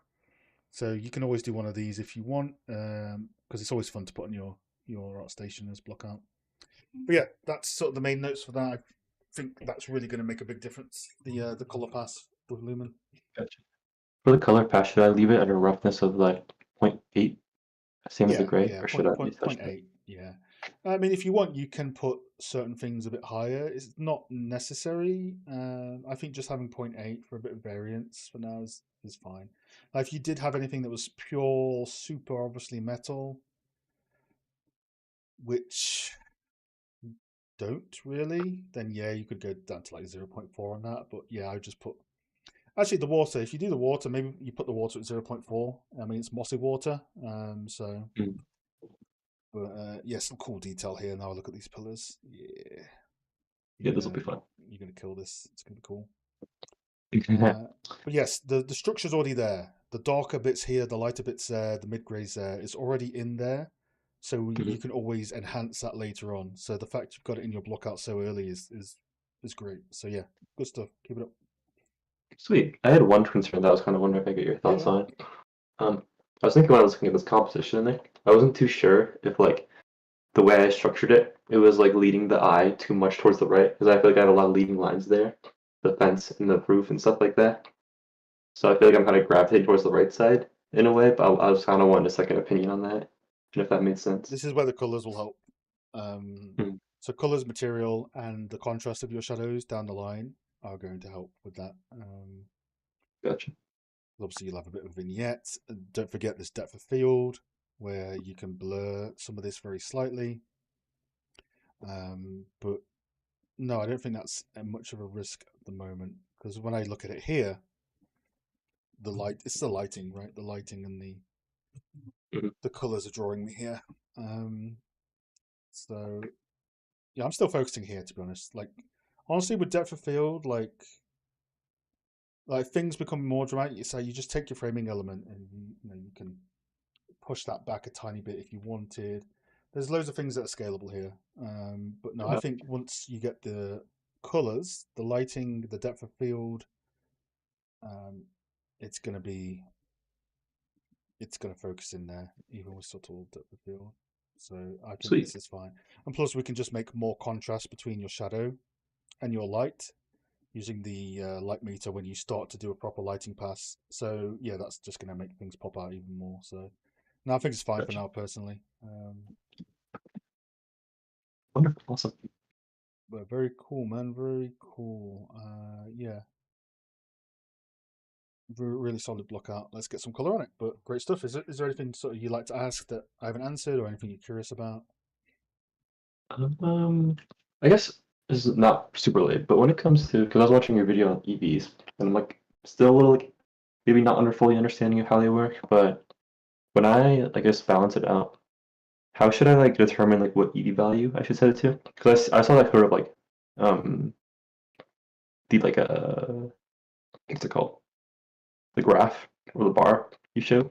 Mm-hmm. I was kind of wondering because I feel like my lighting is like somewhere between like sunlit and like sunset, but I wasn't too sure which EV value. So is it kind of just like playing until it looks right, or is there like a certain value I should really like try to get it to be right? If that makes sense. So there's a lot of it really depends on context as well. So if you were able to move around your scene and look up at the Mm-hmm. sky and have a gameplay level, the most dominant factor there is the fact that it's outside in the sky. So we would probably set it to an EV 14, 13, and then tackle a separate exposure inside. But you're not looking at the sky. You've locked in a camera angle where the sky isn't visible at all. So you Mm-hmm. could technically, if you imagine how a camera autofocuses depending where you're looking, like with the iPhone, you take a picture and you tap it and it exposes for where you're tapping. You could, for example, you wouldn't need to have EV14 on here. And you I wouldn't see. need to have, you can't look up at the sky and look down at the shadow. So you don't need to have eye adaptation for the scene. You can lock your exposure. So if you wanted to lock it to a general decent range, like just to get your values relative, Mm-hmm. I would probably say like it's daytime, but you're inside, you're looking around. It wouldn't be a far cry to say like an EV sort of 10. Honestly, for this scene specifically, because you can't move around, it could be any EV and look good. But if you want to get it into like a realistic range, so your directional light and your lanterns react to a accurate lumens value, maybe go for like like anywhere between an EV8 and EV12 on both values, right? Mhm. Now, if you were running Gotcha. around this, we would have an EV15, and then we would have an exposure curve to go down to maybe like EV10 inside, or not even that. Maybe we'd just use skylight leaking, because a lot of this is exposed. Like if you were to run in here, maybe if you could run inside this building, we would, probably have the exposure curve set this interior to like an EV8 or a post-process volume to set it to EV8. But because all of this is still pretty outside, Mhm. we would rely mostly on the outside EV for that. I think for you right now, honestly, just lock. For now, let's just lock it, the Mhm. same value, 10 and 10, 11 and 11, and you'll be fine. So Because it's that's basically great. like photography, right? It's like, if I can do sunny 16 rule, but if I use the sunny 16 rule looking in a forest where I'm not pointing at the sun, it's no longer the sunny 16 rule. So Mhm. you change it per camera, but for this, yeah, we can lock it. So it is a lot more context heavy when you're doing this sort of stuff. Another good way is if you are going to light these lanterns, like I don't imagine they would give off much, to be honest, but if there was like a light source in here, let's say for example there was a lamp on here, and you could find online that lamp was like 800 lumens, and you set it to 800 Mhm. lumens, does it react as if it would in the real world? So yeah, Gotcha. min and max the same. I don't think you need to change the min and max because it's just a still screenshot. So Mhm. just keep the min and max the same, to be honest. I see. Gotcha. Gotcha. The main thing we'll need to do is obviously just measure this and this. So if you're going for daytime, we would expect obviously like around about 4 stops of difference. So if you watch the light meter video I did, you can use a sphere Mhm. or a cube, and you can measure the EVs. If there's like a 4 stop difference between sort of this and this, that's going to reflect more daytime. Or if you're saying, hey, this is an early morning scene, we'd probably only want 1 or 2 stops of difference because the shadow difference in contrast is different on the time of day. So that's the only thing we'll need to measure. I can show you how to measure that if you don't understand the video on Discord in the future, so that'll be fine as well. Mhm. No, yeah, I saw that one. That was really helpful. I was gonna ask, when it comes to like figuring out how many stops of like contrast, is there like a reference for like how many stops per like time of day? I guess A because lot that of was it's kind of folk, like something I was into. a lot of it's folklore. I do have a thing on my Miro for it, but again, it's rough values. Like if you want to really nerd out about it, take the same picture of somewhere that casts shadow in your back garden at different times of day. But I think yeah, here we go. So you don't get exact values, but you get like roughly what things are, right? So clear sunny day, distinct. Usually people say like 4 stops of difference. When it's early morning, very soft, which could be anywhere from 1 to 2 stops of difference. There's no hard scientific rule. It's just those rough values. I see. But if you click in the top right, there's a link to the original source of all these things I've Okay, put on here. So gotcha. I think for you, if you want to match the reference somewhat, I would start off with a. This is pretty contrasty, so I'd start off with a. We'll get your colors on first, and then I'd probably do at minimum a 3 stop difference between these two, because this is pretty contrasty and it's pretty sharp as well, which means the sun's higher up. So Gotcha. but that stuff you've got enough lighting right now, so Mhm. you can, obviously you're going to do a lot of post processing towards the end. So as long as the lighting is somewhat accurate, yeah, you could do the contrasts for now and then work on it and then do post processing at the end. But try and avoid post processing early on outside of exposure. Okay, Try gotcha. and do as much as you can in the lighting, 80%, and then do the final 20% in the post process volume. Gotcha. Okay. No, really cool project, man. Really cool scope. I think you're going to nail it. So good stuff. Thank you. Yeah, the advice feedback is extremely helpful. No worries, no worries. Julio. It's good to have someone else kind of take advantage of these. Obviously, it's one of the Patreon benefits, but it's always been Leah and V for like the last 2 months. I know we had Dawson pop in for one of them, so it's always good to see some extra things on the stream. But yeah, keep it up, man. Good stuff. All right, so talk today then. Thank you. Ciao, man. Take care. Take care. Bye. Right, so we have about half an hour. I do have a mentorship at 10. So maybe we can do one or two more publicly. Obviously, we did the Patreon ones, which is the voice call. For the public ones, though, we could just have a quick look at a screenshot. But yes, is there anyone that is doing anything sort of environment, sort of lighting related or prop related that they want to throw in? We could maybe do one more.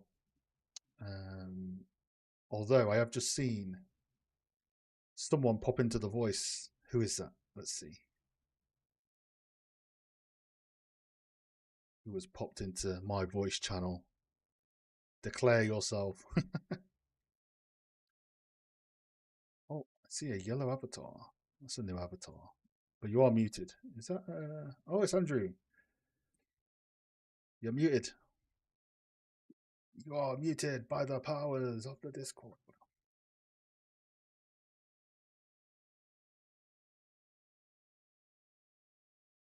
Oh,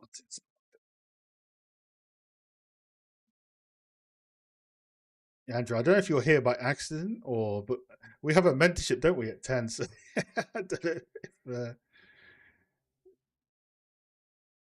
we can talk about all your stuff then. Unless something's popped up.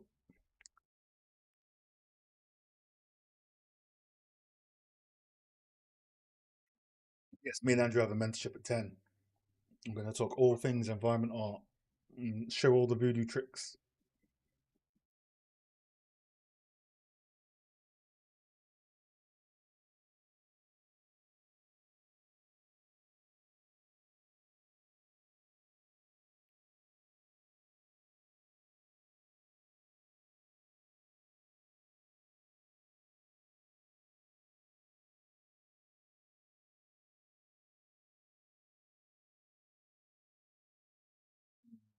Cool. Okay, I guess chat's chilling, so we'll wind down for a bit. Yeah, and you guys up to anything eventful?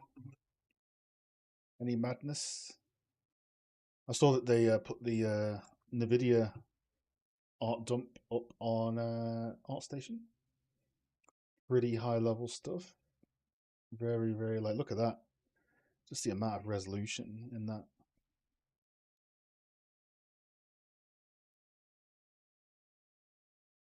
Mad.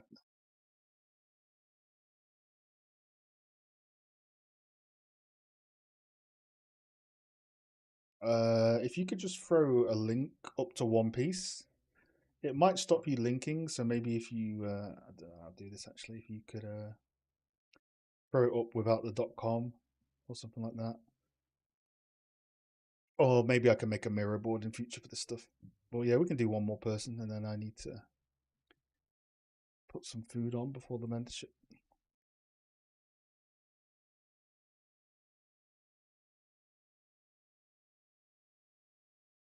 But yeah, I don't know if this. I don't think the chat allows links. So if there's any way to get around that,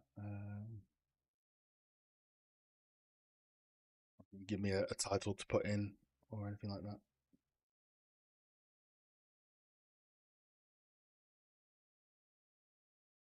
Yeah, I think next week we'll obviously let's get the roof in, let's get the new windows. I think, yeah, try and link it, see what happens.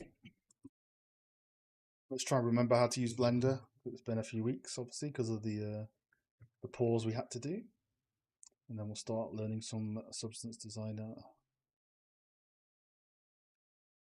Some Substance Designer, yeah.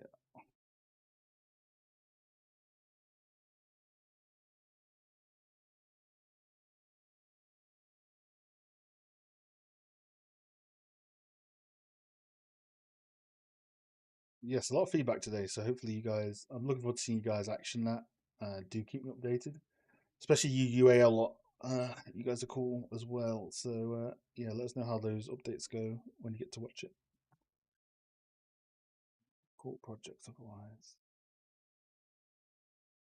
What is this? But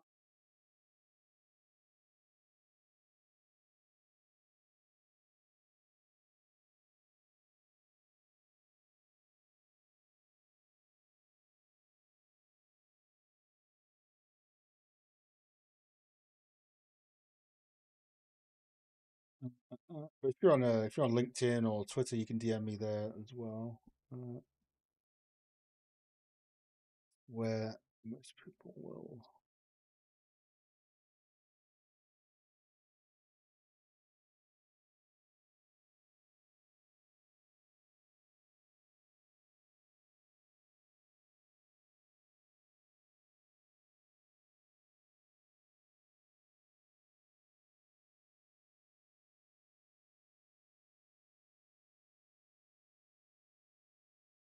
Hey, good time. How you doing? I don't really do environments, so cool. Watch these. Cheers, Professorio. Good to see you. Yeah, we're going back to our usual next week. No, it did not come through, so I'll just search your name, Alex. But yeah, we don't usually do the public ones. Every now and again, right? It's mainly the Patreon ones, but today we had a bit of downtime, so we did a few today. Is this you, Alex? If so, which piece specifically do you want us to have a look at?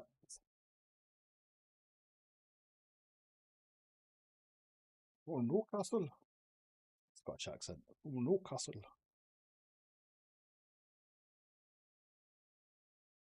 End live. Yes, we are at the end live. Very soon. 5 minutes.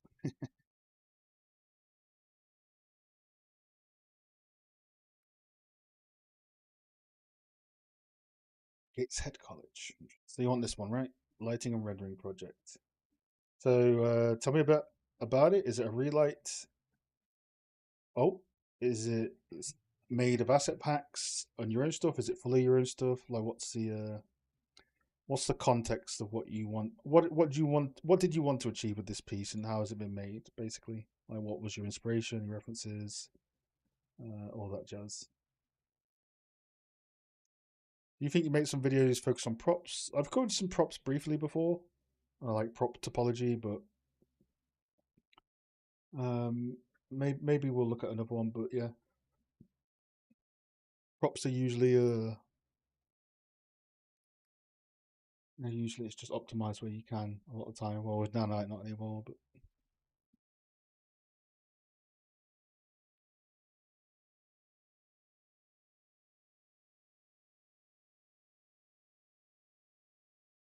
but the Indiana Jones prop stuff on ArtStation, that's very good, by the way. That's some great optimization in there as well.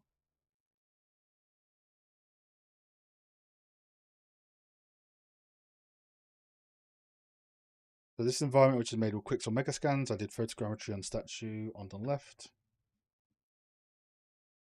Photogrammetry, yeah, cool. Did you do it with your phone, or I know a few people have been doing photogrammetry on the page on Discord recently. It's been a fun experience. How did you find photogrammetry?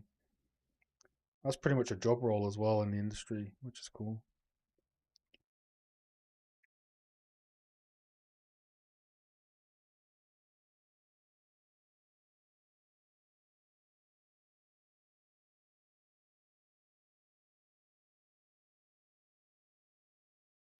Cool. Nice, yeah.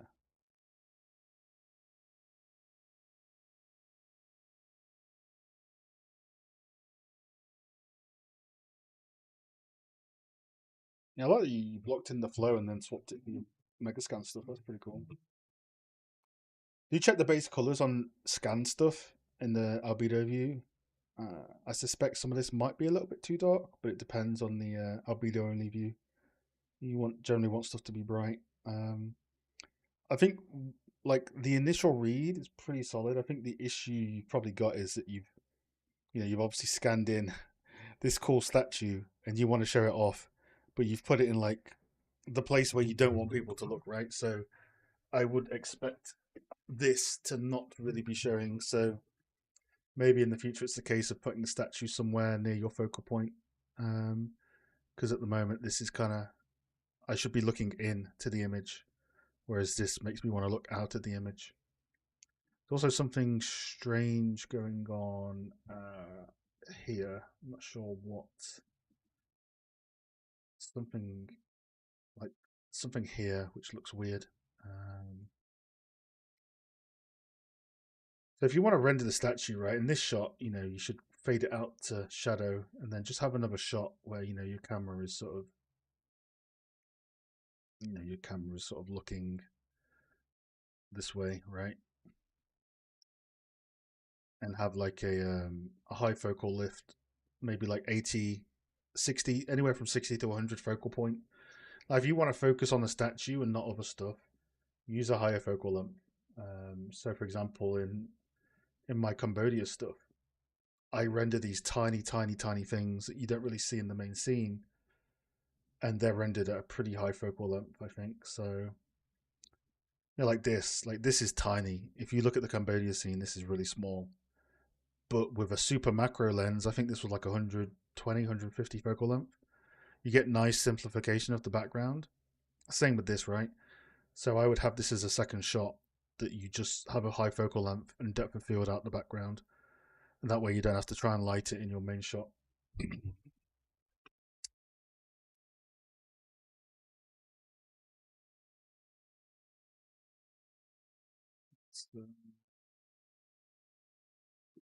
Flow. A lot of the lighting depends on what you're trying to match reference-wise. I think overall there's a pretty good balance. I think it's missing a little bit of fog.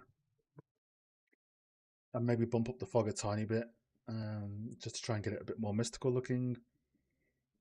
I think some of your albedos might be a bit too dark, because I look at areas like this and I'm not sure, I suspect some of this might be dark, but it depends on the albedo view mode. Might be good. I'd like to see a bit more, like maybe we can put a fake spotlight here and we can just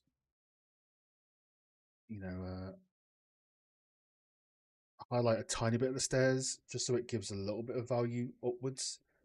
Even though it's not accurate, it would, for this rendered shot, it would be good to just add a few more fake lights that highlight some stuff, because you lose a little bit of detail here. Kind of gets a bit messy. But yeah, I would personally probably kick in a bit more of the fog, around about here, in terms of like the screen space, and just bump it up a tiny bit.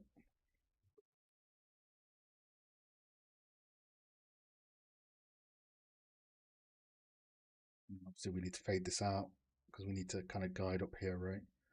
So we need everything to flow into here, which it pretty much is, except for this, right? So I don't think we need this here. For sure. Lighting being taught by Robert Ellis. Oh yeah, that's cool. Yeah, Robert. We used to teach together at Staffs. It's good. It's good to hear that he's doing well in teaching. That's good. That's good. That's good indeed. I think overall it might feel a bit flat. So I don't know if you were in the stream earlier when we were talking about value structure. Value structure is one of the biggest things for lighting that you can control, right? So things towards the camera are darker, things in the distance are lighter. You can do this with fog and with lighting, like here, for example. So when you one trick you can do to sort of assess your value structure is, you go to Photoshop, or in my case, since I don't want to pay Adobe, because I don't have any licenses for it, so I use the free version. We go to Photo P. One trick you can do is make a new layer, fill it with black, change it to color, and take your original layer, put it to a smart object so that the filters are toggleable, and Gaussian blur it, maybe by up to like 20ish. And when you blur it, you should see some semblance of like where your focal point is and where the value structure is. So, you know, if we take out your sort of black borders on here,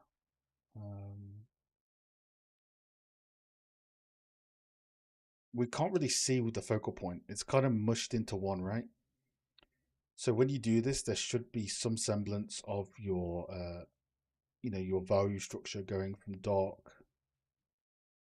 to up to light, and this should radiant out, which is why that light on the stair will help here, right? So this is a good way to isolate, not get stuck in a tunnel vision of your scene, and to sort of isolate out where the values are. So you know, someone that's really good for this is because I did the same thing. You know, I was assessing my values, I didn't have good enough values, so I was looking at them. Someone that's good for this, now you can just blur any sort of professional's work, but someone that has pretty good value structure, because I'm not going to do my own work because that's a bit egotistical, but we'll go to this chap.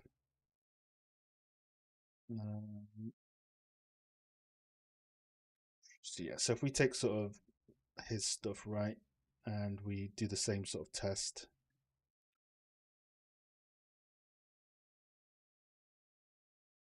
Obviously, it's quite contrasty. You don't always have to be this contrasty, but you know, it's a good test, good part of research. You know, find scenes that you like and do the same sort of thing, right?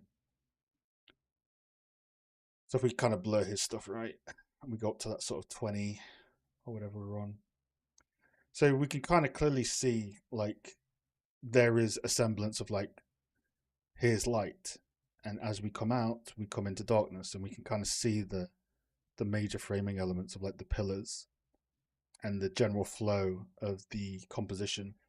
We can see that there's obviously a foreground and a background, and when we look back at that with yours, right, you kind of see, right, it's flat. So you want to carve that out with, you know, use of your fog, use of the intensity of your lights, use of your post-processing, and some subtle vignetting.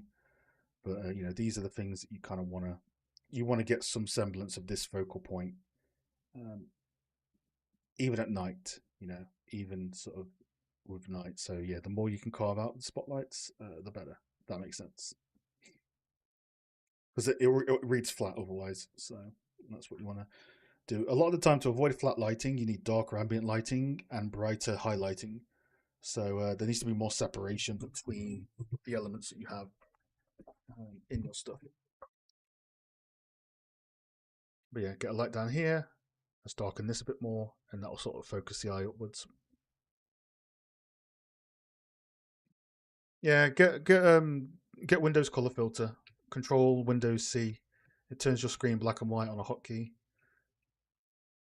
I don't know if it shows up on stream, but yeah, it's just a quick way. You know, if you can light in black and white and get used to that a few times, it's a good hotkey to have. And then you had another one, right? Yeah, I think with this one as well, like maybe consider. I would consider having a bit more directional light coming in here through the trees, even if it's a low lux value, even if it's super subtle. Just having a bit of directional lighting would help highlight some bits. I think with this one as well, the light is kind of pointing behind the. Look at him. He's liking it just to get on the stream. I see what you're doing, V. Maybe light it. Try and light the focal point. Obviously, the light is coming this way, so it would be cool. Like you're kind of highlighting more here. Like you have more value here than you have here. So a lot of it is just trying to guide the player. You know, if I'm running up here, I would want to see this lit right as well. But yeah, no, a solid base otherwise. Have a look at that stuff. Try and get that value in. Break down other people's work, see how they've got it, and you'll be good.